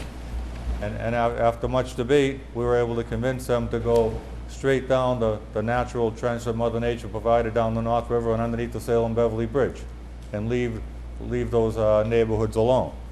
And I think we can do this here. And you know, I really don't think the cost is that much different. Every single thing they do has cost. We can turn around and say, all that's going to go on to the taxpayer. It must have been awful expensive to go from Hyannis to Nantucket the way they went, but somehow it was able to be done. So after this is over, I have a second alternative route, and to me, any route that we can make that's engineeringly possible to protect any neighborhood in Salem from this kind of construction is worth looking at. Thank you. Thank you, Councilor Sergeant. Anyone else wish to be recorded? Speak? All right, Councilor Sosnowski again. Yes, sir. Just very briefly here. I need to tell you that when they did Bridge Street, it wasn't just Bridge Street that was impacted by this. It was the side streets as well. All right, if you think it's just wherever the route happens to go, if it's by land, it's not going to be just that street because the equipment has to stage someplace, the materials have to stage someplace, and the impact, particularly, for example, Lathrop Street, that was ground zero. For some reason, they decided to set up camp there with all their support materials. All right, it was terrible. And what they did to Lathrop Street, if they do that to any of these other streets, it's going to be horrendous. All right, so I mean, just that. The other part about it is I would strongly encourage the Ward 1 councilor maybe to ask the council to support him in a resolution asking our state representative to have this state join most of the other states in allowing cables to be buried. All right, and I would support the councilor if he was to ask for a resolution to be sent to the state representative, who also happens to be the chairman of the Energy Commission in the state, all right, to allow that to happen so that we don't have to disturb Derby Street. I would support you in a heartbeat on that if that's what you choose to do. But I mean, it's just a bigger ball of wax than it sounds like. Thank you, Councilor Sosnowski. Again, Councilor McCarthy. Briefly, in response to that, I and many other people, some of the people in this room, have asked Representative Keenan to do just that. And he went to the Department of Environmental Protection and asked them to consider that. And they basically told him, not so much a good idea. I mean, unfortunately, the state we live in happens to be one of the forefront of a lot of environmental issues. And maybe it does need some nudging, and I will be more than happy to talk to our state representative again about that and to see if you can ask that question again. But that question has already been answered, and the good Ward 2 council knows that. He knows that Representative Keenan has already asked that question, and that answer has come back. But, I mean, I don't know if a resolution from the city council is going to do any more. He's already asked the question, but I'll look into it. Thank you. Any further discussion on this matter? Hearing none? The city clerk's advised me a simple majority vote is enough, not a roll call. So a show of hands is sufficient. All in favor of adoption of this? Opposed? So voted unanimous. On the ballot. President, come back. While we're waiting, I'd like to recognize we have a visitor tonight. The son of the councilor of Ward 1 is here. Will McCarthy is sitting over in his background, watching his father's back here. There you go. Mr. President, if you will, please, I wonder if, while we have the people here, if I can move to motions, order, and resolutions and bring in the alternative proposal I have before we lose anybody in the audience. And you may have to recuse Yeah, I yourself have to leave. again. I said leave again, so. Thank you. Councilor Key. Again? He wants to go to his motions, orders, and resolutions. All right. What do you want me to do? I'll do it, yes. Yeah, you're gonna have to, yeah.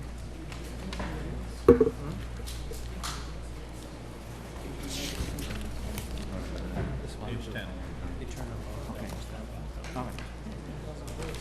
Let the record indicate that Councilor Ryan recused himself again, Madam City Clerk. The matter before us now, Councilor Sergeant. Oh, wait, well, the City Clerk, and she find it on page 10. She can read it first. We all set? Thank you, Mr. President.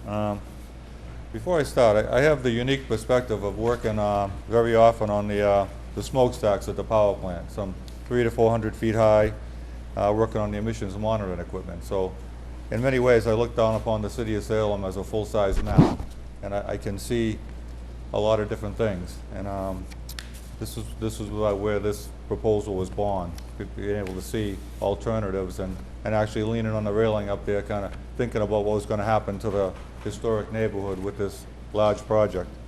So City of Salem and City Council, June 18, 2013, ordered that the City Council support a second alternative route for the new National Grid power lines, and the attached letter be sent to our honorable state and federal elected officials, State Representative John D. Keenan, State Senator Joan B. Lovely, Congressman John F. Tierney, Senator Elizabeth Warren, Senator Edward Markey, and Governor Deval Patrick.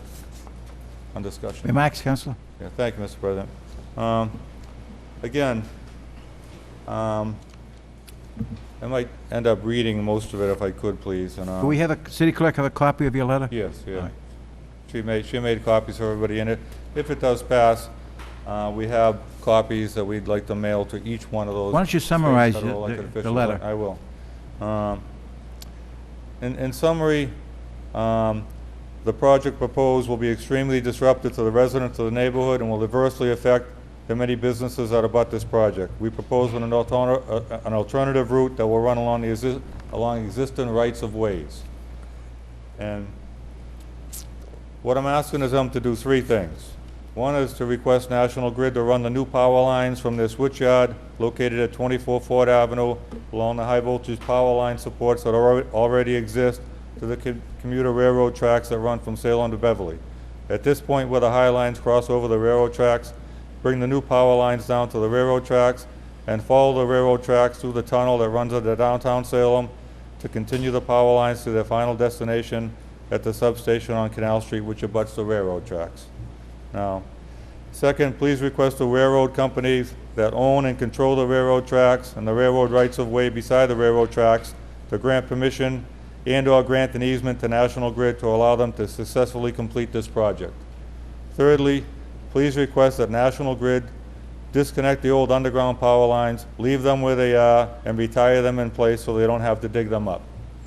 In closing, what I'd really like to get the gist of is that we believe retiring the old power lines in place and using this new route for the new power lines is superior to the proposed underground route through the historic neighborhood in terms of cost, environmental impact, and reliability. It will cost less because you will not have to dig trenches through a densely populated neighborhood. It will have less impact on the environment because if they do not dig trenches, there will be no dust or particulate matter sent into the atmosphere, and it will be more reliable for electric customers because the old power lines will not have to be disconnected. and there will be no loss of electric service while the new power lines are put in place. The only time customers would lose service would be during the short time it would take to disconnect the old power lines and connect the new ones. So this fits all the criteria that the Energy Commission is supposed to look at, those three things. And I believe it's better as cost, better in environmental awareness, and better for reliability. Would you sketch out where it starts and how does it get over to the substation? Starts at the switch line, substation, 24 Ford Avenue, New England Harbor Power Station, follows the high lines till they cross over the B&M railroad tracks to go between Salem and Beverly, now dips down to the railroad tracks, follows the railroad tracks right away to the tunnel downtown, comes up, and it's at the switch yard they're trying to get to on Canal Street. This project has the possibility of being done without putting one shovel in the ground. All on existing right-of-ways with an existing infrastructure. And it's a matter of just being able to do it. We need help from our federal elected officials because the railroads, of course, are very powerful. But if they say it can't be done, how do we have such high power lines running all through the subway system of Boston? Right? Third rail runs all the way through the subway system in Boston. We can run such a power line through the railroad tracks in Salem and through that tunnel that's already there. So that it's a little bit longer route, but when you put the digging in place, it's more wire and a lot less cost. And I simply believe it's possible, and I ask for support from the council as a second alternative route. If the hydraulic drilling, the HDT drilling works, fine. But just in case, as we know, it helps to have a plan B. So, thank you. So, again, a technical question. So they would come up down at the Willows where it is now, go up to the tower, and then go to the next tower and the next tower till they get to Bridge Street and then come down? Is that what you're advocating? Run along Makes sense. existing, high-tension, overhead lines. Why not? Okay, so that, you know, it may not work, but it's certainly worth trying. Well, look at it. And, you know, Thank you, sir. All right, Councilor Sosnowski, what? Thank you. I totally support Councilor Sargent's idea to put this option before them. All right, this makes perfect sense when you really analyze it. I mean, it's a no-brainer. You're not digging in the streets, you're not digging under the ocean, you're just going where there's already power lines existing. You're just adding another cable between the towers and it's dropping down, you're going down. Yeah. It's like being so close to the forest you can't see the trees. Thank you. Councilor McCarthy again. Well, yeah, Mr. President, I concur with what Councilor Sosnowski said as well as with Councilor Sargent. Actually, in one of the many meetings, I actually went up to one of the engineers and actually broached this question with him. And the biggest problem is going to be the MBTA or the railroad, whoever owns the easement is going to be the biggest problem. And I'll gladly sign on if that will do it. I mean, obviously, I think when you start getting into the cost differentials, maybe it will work, maybe it won't. Someone will have to analyze it. But the biggest question, the question mark, is going to be the railway, and that was the question mark that was put on me when I initial thought about it and mentioned to one of their engineers is the MBTA will never allow us to do that. But hey, who knows? Councilor Legault, at large. Bill Legault. Thank you, Mr. President. I just want to compliment Councilor at Large Sargent. This is it's very creative. It's also very simple, and the railroad will be a tough nut to crack. But I'm curious to hear what National Grid has to say as to why they can't do this, because I'm sure they're going to have 27 reasons. I want to see if any of them make any real practical sense. So absolutely, I support it. Council, they could go up the North River Canal. They wouldn't have to go anywhere. Then come in up at the new garage, go under the tunnel. Good idea. Anyone else? Any ideas? Unanimous consent. All in favor of this? Remarks? Anyone else? All in favor? Opposed? Unanimous. Councilor Ryan. Mr. President.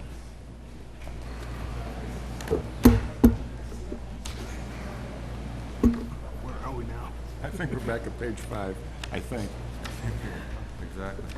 All right. Should we go back to wherever the original part of the... Page 6. I move we return to the regular order. Actually, 5. Second. Communications from the mayor. We have an appropriation of $307,922.50 from fund balance free cash account to Water Enterprise Fund interfund trans-in account. Council Prevey. Thank you, Mr. President. I move for suspension of the rules. Council Prevey moves suspension of the rules. Any objection? Council Prevey. I also move for adoption.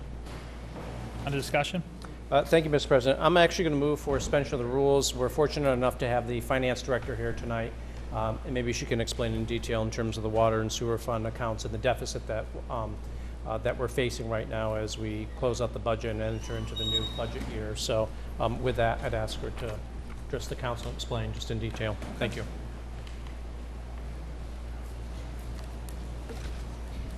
Good evening, everyone. Do we want to talk about all of the issues related to our end of the year carrots? Does that work with everyone? So this is end of the year closeout procedure. We have, as you are well aware, a water sewer fund deficit this year. We're hoping to not have that problem next year because of the consolidation of funds, making it a little bit easier to cover balances at the end of the year. We've identified accounts this can be paid out of, is identified with stabilization and also free cash. There's also some end of the year closeouts relating to the Medicare fund, relating to the $1 million in labor negotiation upgrades. We also have a late file, which is relating to the Capital Fund 2000, just a procedural kind of oversight as we went through the end of the year craziness. That's also included in this process as well. I'm happy to answer any questions anyone might have. Anybody have any questions? Council Prevey? I do. Thank you, Mr. President. Through you. Sarah, in terms of the deficit for the water, Sure. is this the water or the water and sewer? Water and sewer. Water and sewer. Is that something that occurs every year, or is it specific just to this year in terms of It what's does occur every year. We're hoping to have it not occur next year. Okay. All right. Thank you. Any further questions? We're going to vote on this one? Council Prevey? Yes. I ask for adoption. Okay. All those in favor? Opposed? So moved. Further communications from the mayor. We have an appropriation of $142,437.90 from the stabilization fund account to water enterprise fund interfund trans-in account. Council Prevey? Thank you, Mr. President. I move for suspension of the rules. Any objection? None being. Council Prevey? I also move for adoption. Under discussion? The finance director just explained in some detail the purpose for this, but also it's an inter-fund transfer, right? And I noticed in the communication from the mayor as well as Sarah that because of some action we recently took in terms of kind of removing the dividing line that exists between water and sewer, that this is going to prevent some of the issues and the problems that we're facing right now. Yep. Any further questions? All those in favor? Opposed? So moved. Further communications from the mayor? We have an appropriation of $254,265.71 from Retirement Stabilization Fund Vacation Sick Leave Buyback Account for the retirement of several school department employees. Council Prevey? Thank you, Mr. President. I move for suspension of the rules. Any objection? None being. Council Prevey? I also move for adoption. On discussion? On discussion, we have a list of folks that are retiring here, and obviously for their vacation, sick leave buyback, they're entitled to this. I know the finance director and the human resources director have gone through and calculated the rates appropriately, and so this is the money that's owed to them under the contract. So my thought is just to have this approved. Okay. Any further comments? All those in favor? Opposed? So moved. Further communications from the mayor? We have an appropriation of $14,400 from fund balance free cash account to the Planning Alpha Auto lease. Council Prevey? Thank you, Mr. President. I move for suspension of the rules. Any objection? None being. Council Prevey? I also move for adoption. On discussion? As you know, Mr. President, on Saturday, the lot for the train station is going to be closing, and as a result, parking is going to end up being an issue. The city has made arrangements down on Bridge Street on two lots, the second one being essentially this one, where we're going to enter into a lease or a license, I guess is how it's been described, with Alpha Auto Lease for us beginning in July, and it's supposed to go until September of 2014. So that would provide us with an additional 30 to 35 slots that would allow us for additional vehicles on that. So I certainly would be in support of that. Obviously, it's going to cost us for that particular license, but we need the parking space. And to prevent people who normally would park in the train station parking lot from parking in the neighborhoods, I think this is probably a good idea for us to do, just so people know that there's some parking that's available and prevent parking that's going to end up on Federal Street, down on Franklin Street, and so on and so forth. So I think this is a good idea. I don't know if anyone has any questions. I know the mayor is here as well as the finance director if they want to talk about. Is it a licensed mayor or is it a lease? I'm a little bit unclear about that. I move for suspension of the rules to allow the Yep. mayor to speak. No objection, Madam Mayor? Thank you. It is a license. It's just short-term for the duration of the construction project, which is about 12 to 14 months, and it will allow us to augment that universal steel lot parking situation for commuters. It'll also be a nice lift for snow parking emergencies for the year, plus that we have the lot off-street parking during snow emergencies, things like that. Councilor O'Keefe? So you have a question of the mayor. Mayor, are they going to stripe the lots? Yep, it was actually going to be striped today, but fortuitously, for us or for them, a tree fell on the lot, so that had to be removed today. And It's going to be free parking. they'll be Both- striping it tomorrow. both We are not places. planning to charge for any of these lots, given the inconvenience that commuters are experiencing and the cost of collecting. Frankly, it almost offsets itself. Councilor Prevey? Just as a side note, and I'd mentioned it, Mayor, and I certainly want to have further discussion. You know, the concern is going to be what happens when all of a sudden the neighborhoods get kind of blown up with people parking there. And maybe that's something that we can have a conversation with the police department about if that becomes an issue, because I can certainly see down the road us getting calls, you know, your office and me as the ward counselor and Councilor Sosnowski getting calls as well about people just taking up all the parking on residential streets. So I don't know if you and I already had this conversation or with somebody else, but we did. We're spending a lot of time, obviously, trying to provide a list of options for commuters to park legally in other locations. We're going to have a heavy police presence, especially these first few days and weeks, as where everyone's getting used to the new situation of not being able to park where they might be used to parking on a regular basis. And our idea at this point is to have sort of a wait-and-see attitude. Police will be out there. If folks in neighborhoods are getting overrun with parking and it's causing problems, clearly we want to try and deal with that situation. There may be some areas in neighborhoods that might be able to take a little bit of parking during the daytime without it causing problems, and if that's the case, we don't want to go up there in ticketing. But we are trying to find every spare nook and cranny within close proximity to the T station for available parking. We'll be improving the walkways so folks who may have to walk a little bit longer can do so safely. And frankly, I can't believe the conditions commuters walk under now, so it'll be an added benefit when the facility is actually completed as well. But we are going to be very closely monitoring it and prepared to act and make emergency declarations if necessary to adjust parking regulations during the newness of this period. Okay, thank you. Thank you. Councilor Siegel? No, thanks. The mayor answered my question. Councilor Sosnowski? Yes, thank you, Mr. President. Yeah, the only question, I don't have a question. I totally support this because the mayor and I spoke about this earlier, and quite honestly, like Councilor Prevey alluded to here, we've been suffering from, I guess you call it expansion, all right? And everybody's trying to find the free place to go park, and they've been coming into neighborhoods, and they've been making situations that are very, very difficult to deal with. But the other thing that I also, in addition to supporting this, I just wanted to make sure that in addition to watching the safety of the people walking to and from their cars, I'd also like to make sure that the noise factor, because we have residences right there, right behind them, right on like the River Street area and whatnot. I just want to make sure that we protect all those folks from any unnecessary late evening activities. Thank you. We've been trying to work with that neighborhood through the Universal Steel project, so I'm hopeful that when it's finally paved, we've adjusted the lighting to make sure it provides the safety for people who will be parking there, but it's not uplifted into folks' homes. I think the other piece of this that's important is just the communication. You may have seen some of it, whether it's through Build Salem or email list, letting people know where they can park legally. Everyone in the T lot was leafleted, concise list of options from the ferry, which has free parking if that works for your schedule, to the other T stations, which are available and are not at capacity, to the areas that we've identified. There are 2 private lots, both HMA and Franklin Street, that offer parking that right now have not routinely been filled. I suspect that will change as this project commences. But I appreciate that. We'll definitely stay on top of that as well. Okay, thank you. Councilor Siegel? Thank you, Mr. President, to the mayor, through you. Is there going to be any restricted times they can and cannot park there? No, I think we're anticipating they're going to be available for commuter parking. Okay. But as an offshoot, as I said, the off-street parking for neighbors during snow emergencies, I suspect in October, it might be a space that people end up parking on weekends because of the, the high demand. So we haven't anticipated putting any kind of restrictions or metered space or time on it, to be honest. My only concern, I think this is a great idea, and I fully support it. Where it is so close to some of the houses in the back, that maybe late night parking, it's because the noise echoes.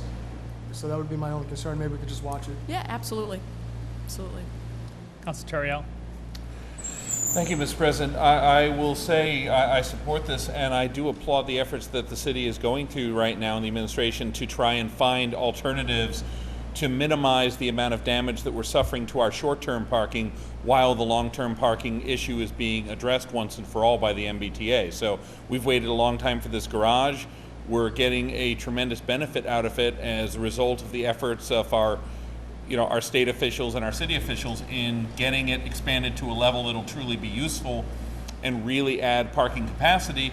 At the same time, we've managed to mitigate a much better than I expected amount of the parking shortage, the short-term shortage on this. So I'm very happy with the efforts the city has gone to, and I think that's going to really help the situation for our commuters in the short term while this project is taking place.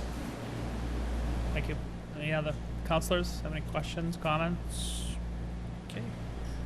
All those in favor? Opposed? So moved. Further communications from the mayor? We have a transfer of $166,575 from Treasurer's Medical Insurance to the following accounts: Medicare pensions and account and assessment account. Councilor Prevey. Thank you, Mr. President. I move for adoption. Any discussion? No discussion. It's just a standard for the medical pension assessment. All those in favor? Opposed? So moved. Further communications from the mayor? We have an order to accept a donation of $15,000 from Eastern Bank Charitable Foundation to the North Shore WIB Donation Fund. Councilor Prevey. Thank you, Mr. President. I move for adoption. Under discussion? I just want to thank Eastern Bank Charitable Foundation for their generous donation to the North Shore Workforce Investment Board. Any further discussion? All those in favor? Opposed? So moved. Further communications from the mayor?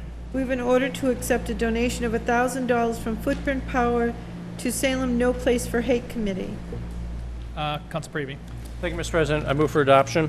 On discussion? Want to just thank Footprint Power for being generous again. I hope that every council meeting we have, they're making some large donation to some organization within the city, and obviously this time the Salem No Place for Hate Committee is the beneficiary, so we want to thank them. Further comment? All those in favor? Opposed? So moved. Further communications from the mayor? We have an order to accept a donation of $1,000 from the Rotary Club of Marblehead Harbor to Police Summer Camp. Councilor Prevey. Thank you, Mr. President. I move for adoption. On discussion? Just want to thank the Rotary Club of Marblehead Harbor for their donation to the police summer camp. Thank you. All those in favor? Opposed? So moved. Further communications from the mayor? We have an order to accept Mass General Law, Chapter 32, Section 20F, 24H, to allow the treasurer to be compensated for services rendered as custodian of funds for Salem Contributory Retirement System. Councilor Prevey. Thank you, Mr. President. I would ask that this matter be referred to Community Administration and Finance. Under discussion? Just very briefly, I know there's a provision in Mass General Law allowing for compensation. My understanding is that the treasurer is already compensated just under a different subsection within that Mass General Law, so I'd like to get a better sense of as to why we're being asked to adopt this particular subsection H as opposed to what we accepted previously, and then just talk about it from there. So, and it doesn't look like there's anything that is time sensitive about this. Thank you. Councilor Prevey's motion to move to Committee on Ordinance, on Administration Finance. All those in favor? Opposed? Further communications from the mayor. We have an ordinance amending traffic, Chapter 42, Section 74, tow zone, Flint Street, no parking, both sides between Mason and Oak Street. Councilor Prevey. Thank you, Mr. President. I appreciate the smile you just gave me on this. So I'd ask that this matter be referred to a committee on public health, safety, and the environment. Co-post it with the committee. Co-post the committee. I'm a member of the committee right now, so if other members of the council want to join in on the discussion, certainly I would move to make it co-posted. Councilor Sosnowski?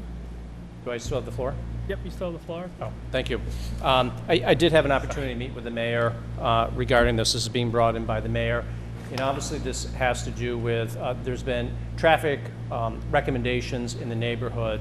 And I know I think it's Gary Hebert is named. He's the consultant through the planning department who advises the city and the planning department on various traffic issues.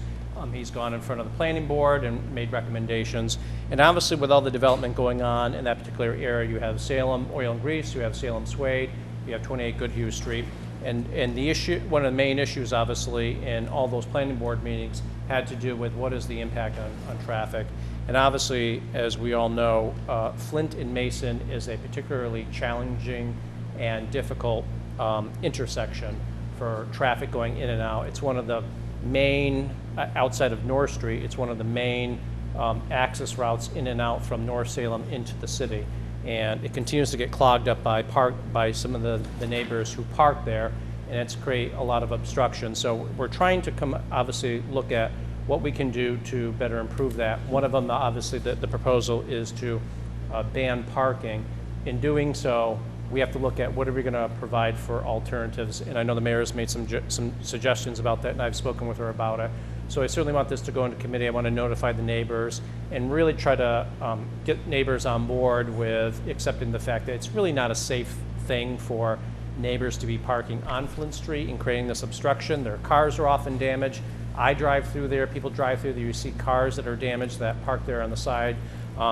Yes, there is a convenience in parking in front of your house, but at what price? So I think in working with the mayor and different city officials and trying to come up with some parking alternatives for them that is really attractive, I think is certainly the way to go. So I'm certainly looking forward to that discussion. And it's been controversial in the past. There's been previous attempts by myself, by previous ward councilors in Ward 6, and it just really has not been successful. So I'm hopeful and optimistic that something very good will come out of this and will really address the problem there, especially in light of all the development that's going to only increase the traffic and create additional problems. Thank you. Okay. Thank you, Council Prevey. Council Sosnowski? Is this co-posted, Mr. President? Yes. Okay, thank you. Any further comments? All those in favor? Opposed? Further communications from the mayor. We have an ordinance amendment by adding Chapter 14-46, fingerprint-based criminal record background checks in order to protect the health, safety, and welfare of the inhabitants of the city of Salem as authorized by Mass General Law, Chapter 6, Section 172B and a half. Council Sosnowski? Thank you, Mr. President. Before I make a motion to approve this for first passage, I think this is a fabulous, fabulous piece of work, and I applaud the mayor for this. The only question I have here is, I don't want to approve something this large and then have to tweak it between points. And the reason why I say tweak it is because there's a section here where it says who the people are that are going to be fingerprinted. And there's something here that, let me get to it. Okay.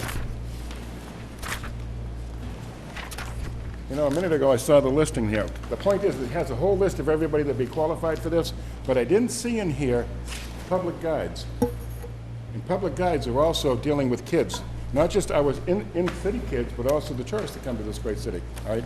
I'd like to make sure that things like that get added, possibly even fortune tellers, and they're not in here as well. Let me see if I can find that list. It's right in the beginning. Oh, it's right in the beginning. Okay, that's why I couldn't see it. Okay, hawkers, peddlers, solicitors, and canvassers.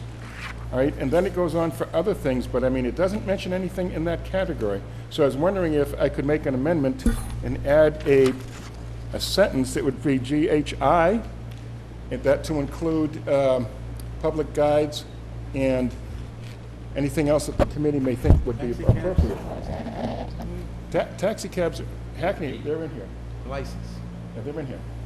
All right, that's fine, but I mean, I'm thinking that I'd like to add a section I in that area as a friendly amendment, and then after that, I am totally in support of this. I think it goes a long way, and I think it's great. All right, so that would be what I'd look for. Thank you. Council Turiel. Thank you, Mr. President. I don't object to that amendment at all with this. Can we do that? Do we need to do that here with this first passage, or should we do first passage and then have that actually added in committee before second passage at the September meeting? Do it now. Council Sosnowski. Typically, I would agree with that, because that would be the smart way to do that. However, the reality is, if we do this for first passage now, unamended, the city clerk's office has to post this in its entirety. Then we amend it, and it has to get posted again at an additional phenomenal cost. So toward that end, it's going to happen in September one way or the other, so we just lose 2 weeks. So between now and then, what I'd probably like to do at this point is I'd move this to go to the Committee on Horses License and Legal Affairs, and then we can do what we have to do to tweak it, and we can bring it back at that point. I'd co-post it with the Committee of the Whole as well. So, and that's what I'd like to see at this point. So you don't want to move for first passage, you want... Not tonight, because I want to amend that, but I don't want it to cost the city clerk's office an awful lot of money. Could we I mean, amend that? I don't, what would a package this big cost? Phenomenal, right? Thousands, probably. Could be 1,000. It'd be at least $1,000 each time it was posted, so. Councilor Khan and then Councilor O'Keefe. Thank you, Mr. President.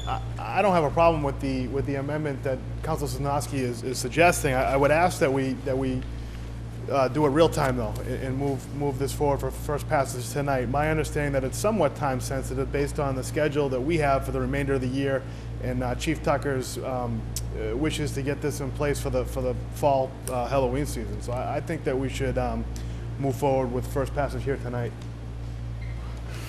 Councilor O'Keefe. I move for first passage with the amendment, we add an I, public guides, as suggested by Councilor Sosnowski.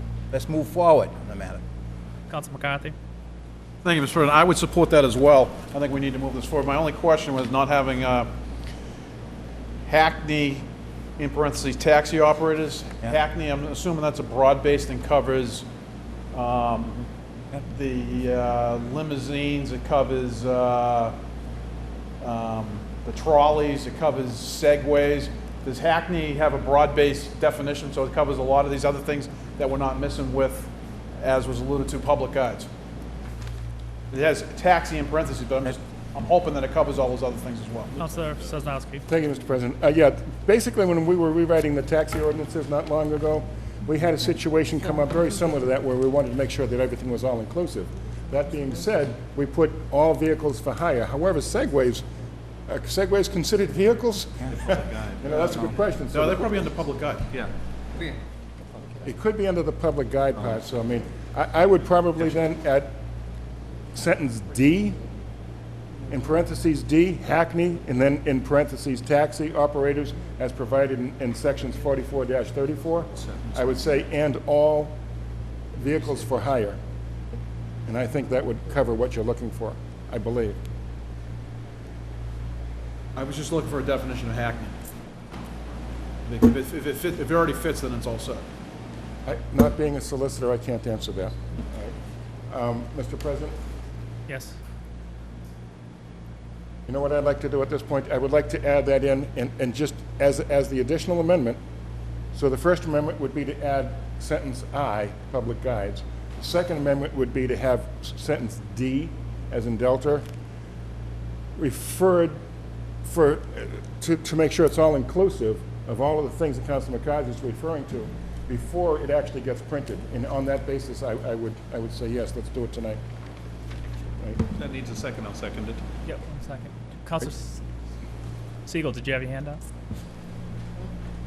Well, I just had a quick question through you, Mr. President. I'm just reading this, and maybe I'm new, I'm missing something here. Reading it in the process and communication of the results. I guess the results come back from an FBI or a query check through fingerprints. Yeah, I guess it goes to the licensing board, because all this is going to go to the licensing board. It's more of a question than a statement. I'm assuming it goes to the licensing board who rules on this. If the licensing board turns somebody down, is there an appeal process? Is my question. Counselor keeps shaking his head yes. Yes, all appeal for everything, I mean. There's nothing in here in this, I don't see anything that talks about an appeal process. That's just, I think if we do have one, maybe there should be a section that talks about that. Councilor Go. Mr. President, if I can, in response to Councilor Siegel, of course, I'm not an attorney. You would have more knowledge on that than I do. But I think that the appeal process is built into the licensing itself. But they apply for a license and they're turned down because of the result of this fingerprinting program. They still have that appeal process. It's already built in for the taxi drivers.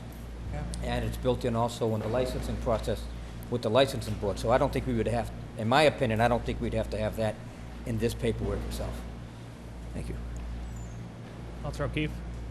Mr. President, through you, it's under our Constitution, it'd be due process, so they would have rights to come forward and appeal to the city legislative body, would be us, which they do now with the taxi drivers. Councilor Sosnowski regularly hears petitions for denial by us, by the body. But it's due process. Everybody has a right to, just don't shut the door on somebody. Let them talk about it to somebody. Maybe they'll overturn it. Any further comments? Move the questions as amended. Now we've got amendments. We The got first two amendments. amendment was to add on letter B, section I. 1. Section I, the city clerk is saying aye. I, yeah, Aye. no. It's And then B, applicability, notification of applicant, question 1, letter, subsection I, you want to add I, public speakers? No, public guys. Public guides, sorry. President, Can I kind of summarize where I think we are right here? I want to move for approval for first passage this evening, this entire document as printed with the following amendment. The following amendment would be that before this gets posted, that the city solicitor check the wording on sentence D to make sure it's inclusive of all vehicles for hire. And then after I, the letter I, we add public guides. Okay, do I have a second on that? Second. Seconded. Okay. Vote on that, those amendments. All those in favor? Opposed? So moved. On the adoption for first passage with the amendments, and then refer it to the, was it Committee of Ordinance Legal Affairs?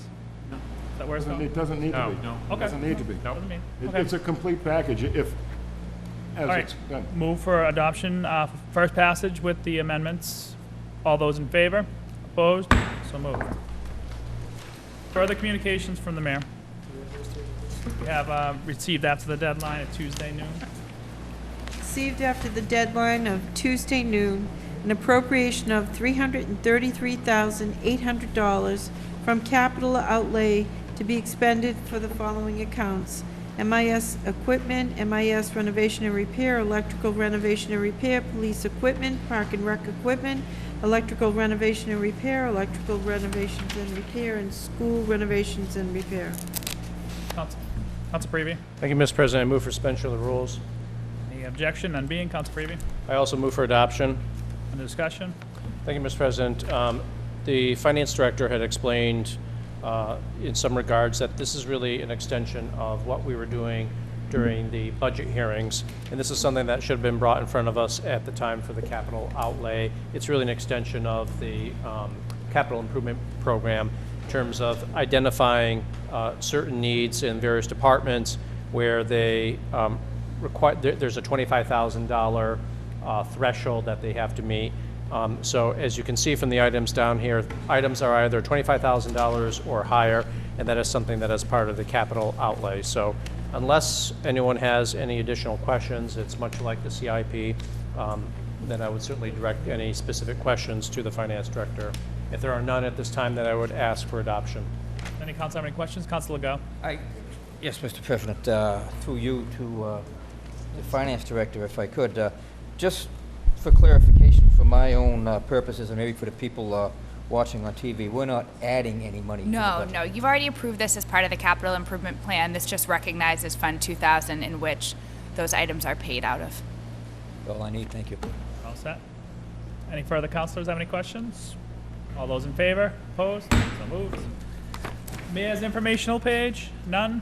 Motions, orders, and resolutions? Councilor Sosnowski?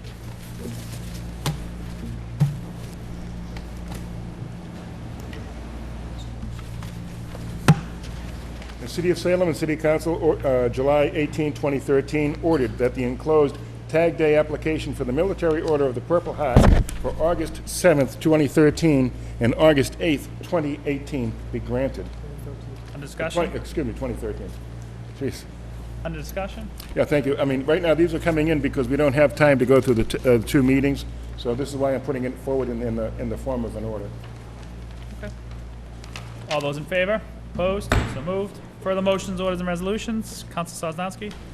Thank you, Mr. President. In City of Salem and City Council, July 18th, 2013, ordered that the enclosed Tag Day application for the Salem Academy Charter School for August 24th, 2013 and August 25th, 2013, August 31st, 2013, and September 8th, 2013 be granted. Any discussion? No discussion. Same situation, Mr. President. All those in favor? Opposed? So moved. Further motions, orders, and resolutions? Council Prevey? Thank you, Mr. President. City of Salem and City Council, July 18, 2013, ordered that the monthly financial report dated May 31st, 2013 be referred to the Committee on Administration and Finance. On discussion? No discussion. Okay. All those in favor? Opposed? So moved. Further motions, orders, and resolutions? Council McCarthy? Thank you, Mr. President.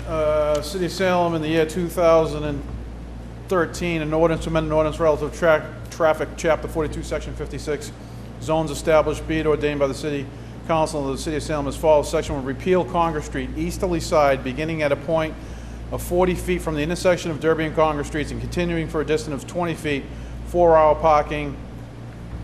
This ordinance shall, Section 2, this ordinance shall take effect as provided by city charter. Okay. Under discussion?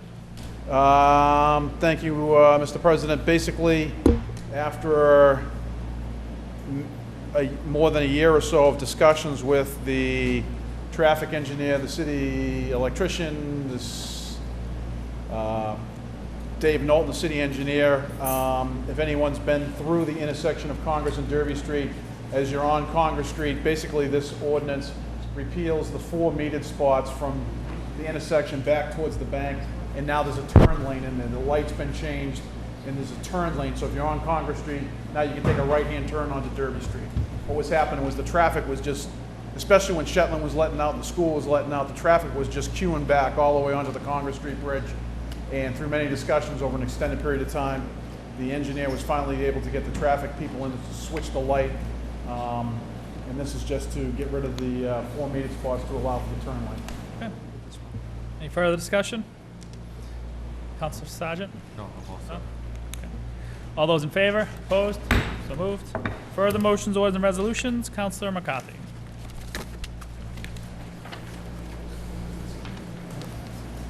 Thank you, Mr. President. City of Salem in the year 2013, an ordinance amendment, ordinance relative to traffic, Chapter 42, Section 51B, prohibited at certain times at certain streets, parking prohibited at certain times on certain streets, be it ordained by the city clerk of the City of Salem as follows. Section 1, repeal Palmer Street, southerly side for a point of 20 feet east of Salem Street and continuing for a period of 20 feet in an easterly direction, 15-minute parking during store hours, which was put in place in 4196. Section 2 of this ordinance shall take effect as provided by city charter. Under discussion? Under discussion, I see the repeal of the ordinance, but the second part of this is it's supposed to be replaced with a 15-minute parking tow zone. I never got that. As I look through the packet from Lieutenant Przewski, on the bottom it says towing zones Palmer Street, southerly side from a point 20 feet east of Salem Street and continuing for 20 feet in an easterly direction, 15-minute parking tow zone. Comments, repeal existing ordinance, see attached. I just noticed it when I was reading it, so if I could just be indulged to pass that to the city clerk. Basically, the Tropicana Market on Palmer Street, there's been an issue on the street which says, we've had discussions with the mayor's office, the owner, and myself, and Lieutenant Przewski. There's a 15-minute zone there now, and what's happening is people are parking in the 15-minute zone, and then they're not leaving. And there's no enforcement for them to leave because it's not marked 15-minute tow zone. So we're looking to add the tow zone, repeal the existing ordinance, and then add tow zone. So if I could just have a brief minute Yep, that's while fine. clerk takes care of that.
Thank you, Madam City Clerk. Section, if I may amend my reading, Section 2, Palmer Street, southerly side from a point 20 feet east of Salem Street and continuing for 20 feet in an easterly direction, 15-minute parking tow zone. Basically what I just described. When I originally read it, I said, I looked at it and said, we're repealing it, but we're not adding it back. And I think it's just the way that the form came through from Lieutenant Brzezinski. And I thank the clerk for doing that. Thank you, Madam City Clerk. Thank you, Council McCarthy. Any further discussion? Thank you. All those in favor? Opposed? So moved. Any further motions, orders, and resolutions? Council. Thank you, Mr. President. City of Salem and City Council ordered July 18th, 2013, that the Committee on Ordinance, License, and Legal Affairs, co-posted with the Committee of the Whole, meet to discuss creating an ordinance by adding a new section relative to Chapter 22, noise, regarding landscapers, landscaping equipment, and hours of operation. On discussion? Basically, there's a loophole in the noise ordinance, and this is just to tighten it up. Okay. All those in favor? Opposed? So moved. Any further motions, orders, and resolutions? Going once, twice? Gone. Committee reports? Councilor Sosnowski? Thank you, Mr. President. City of Salem and City Council, July 18th, 2013. The Committee on Ordinances, Licenses, and Legal Affairs, to whom was referred the matter of granting certain licenses, has considered said matter and would recommend approval. Tag Days, Salem High School cheerleading, and Salem Swampscott Blades youth hockey.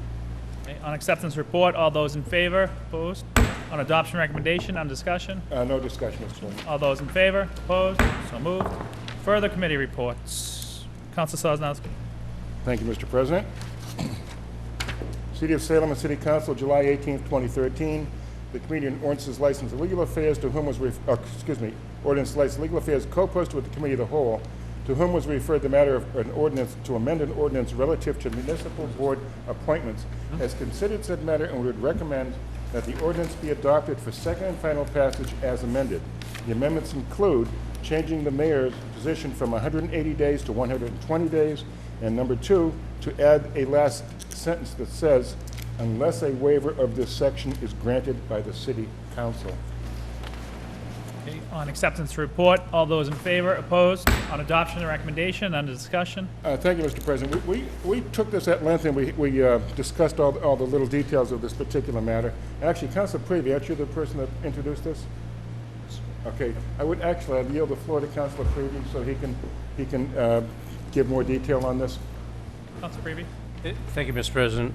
Thank you, Councilor Sosnowski. I originally had brought this in just because of, I think it's widely known that many of our board members, their terms have expired and they were on the board, it almost seemed in some cases indefinitely. They had served well beyond their expiration, 1, 2, in some extreme cases 3 years. I brought the council order in with the idea of trying to come up with an ordinance that would kind of keep everyone, the administration as well as the council, focused on those dates and making sure that we didn't go much beyond it. We had the committee meeting after the mayor had submitted to at the last council meeting an ordinance for that. Originally, the mayor had put in 180 days requirement that the appointment or reappointment would be made after that expiration of that particular seat on that board or commission.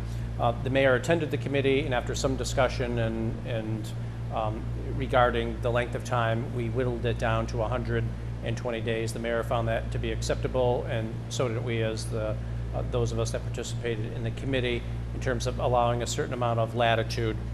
In addition to that, the second amendment that allows at the end, unless a waiver of the section is granted by the City Council. We don't want to box the administration and nor ourselves, so we provided that particular language in there to allow for a waiver if a special circumstance arose where we need to give the administration more time to find and appoint a new person for that particular board or commission. So I see this as a good thing, and I think it's going to really kind of shore up our boards and provide a lot more integrity and importance to them, because they are important and they serve the city of Salem, and they have such a profound impact on so many things throughout the city in every aspect of the city's functioning. So I commend the mayor for bringing this forward and my colleagues for working on this and adopting this. Thank you. Any further discussion? All those in favor? Opposed?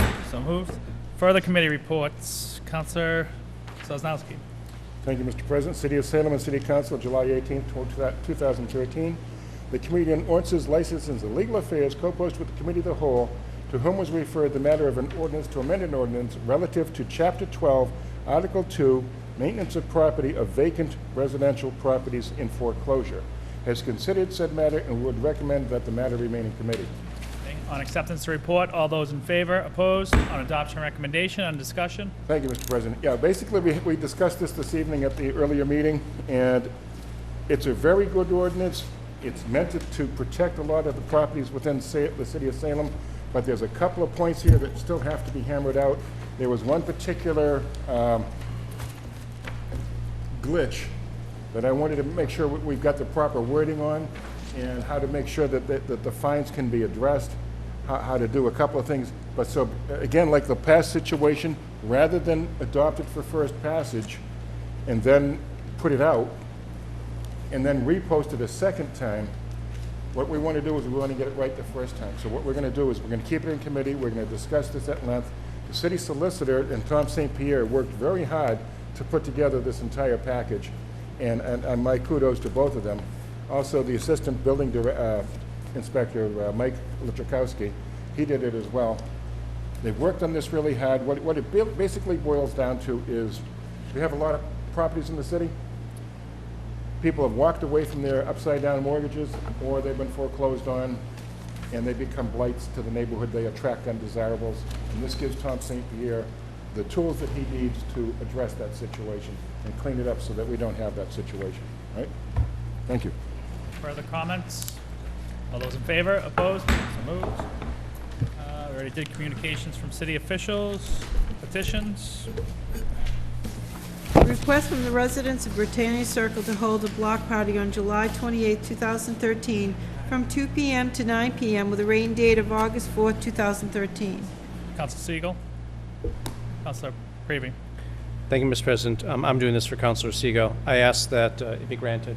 Okay. Any discussion? No discussion. All those in favor, opposed? So moved. Further petitions. We have a request from the residents of Harrison Ave to hold a block party on August 3, 2013, from 1 p.m. to 11:30 p.m. with a rain date of August 10, 2013. Council McCarthy. I move that it be granted. Okay. All those in favor, opposed? So moved. Further petitions. We have a request from the residents of Botts Court to hold a block party on August 4, 2013, from 12 p.m. to 6 p.m. with a rain date of September 29, 2013. Council Sosnowski. I move this matter be granted as well. All those in favor, opposed? So moved. Further petitions. We have a request from the residents of Orchard Street to hold a block party on September 7, 2013, from 3 p.m. to 10 p.m. Council Prevey. Mr. President, I move that it be granted. Okay. All those in favor, opposed? So moved. Further petitions. We have a request from the residents of Fowler Street, North Pine Street, to hold a block party on September 7, 2013, from 3 p.m. to 11 p.m. North Fowler is Council Sosnowski. Thank you, Mr. President. I move this matter be granted as well. Thank you. All those in favor, opposed? So moved. Further petitions. We have a request from the residents of English Street between Cousins and Essex Street to hold a block party on September 29, 2013, from 12 p.m. to 6 p.m. with a rain date of October 6, 2013. Councilor McCarthy. Thank you, Mr. President. I move that it be granted. All those in favor, opposed? So moved. Further petitions. We have a request from Streamline Events to hold a triathlon for Salem YMCA and use the city streets on August 18, 2013. Councilor Turiel. Thank you, Mr. President. I move that this be granted, but with the caveat that last year we had a lot of difficulty with this particular promoter holding the event, getting them to clean up their markings afterwards in that they made in Forest River Park. And I just kind of want to make clear that if Tim Short had to work very, very hard chasing after them to get that done, and if it is not done promptly this time around, this approval will not be forthcoming in the future. So I move it be granted with that warning. Okay, thank you. Any further discussion? All those in favor, opposed? So moved. Further petitions. We have a list of license applications, public guides, and taxi operators. Council Sosnowski. Thank you, Mr. President. I move that they all be granted. All those in favor, opposed? So moved. Further petitions. We have one taxi operator license application that was denied. Council Sosnowski. Yes, thank you, Mr. President. I move this matter be denied. Okay, all those in favor, Opposed? So moved. Further petitions? We have a request from Dane Terry on the denial of his taxi operator license. Counsel Sosnowski. I move that this matter be referred to the Committee on Ordinances, License, and Legal Affairs to hold an executive session. Okay. All those in favor? Opposed? So moved. Further petitions? We have two claims. Counsel Sosnowski. I move that this matter be referred to the Committee on Ordinances, License, and Legal Affairs. All those in favor? Opposed? Further petitions? We have one constable bond. Counsel Sosnowski. I move this matter be referred to the Committee on Ordinances, License, and Legal Affairs and returned approved. All those in favor? Opposed? Unfinished business? We have second passage of an ordinance amending traffic, Chapter 42, Section 50B, handicap parking tow zone, Clifton Avenue. Counsel Toriel. Thank you, Mr. President. I move for adoption for second and final passage. Any discussion? No discussion. All those in favor? Opposed? Further unfinished business? Second passage of an ordinance amending traffic, Chapter 42, Section 50B, handicap parking tow zone, repeal Holly Street. Counsel Toriel. Thank you, Mr. President. I move for adoption for second and final passage. All those in favor? Opposed? So moved. Further unfinished business? We have second passage of an ordinance amending traffic, Chapter 42, Section 50B, handicap parking tow zone, Linden Street. Counsel Toriel. Mr. President, I also move for adoption for second and final passage. All those in favor? Opposed? Counsel O'Keefe. Move for adjournment of the City All those in Council. favor? Opposed? Meeting adjourned. Please don't go anywhere. We gotta sign these copies of the petition I did.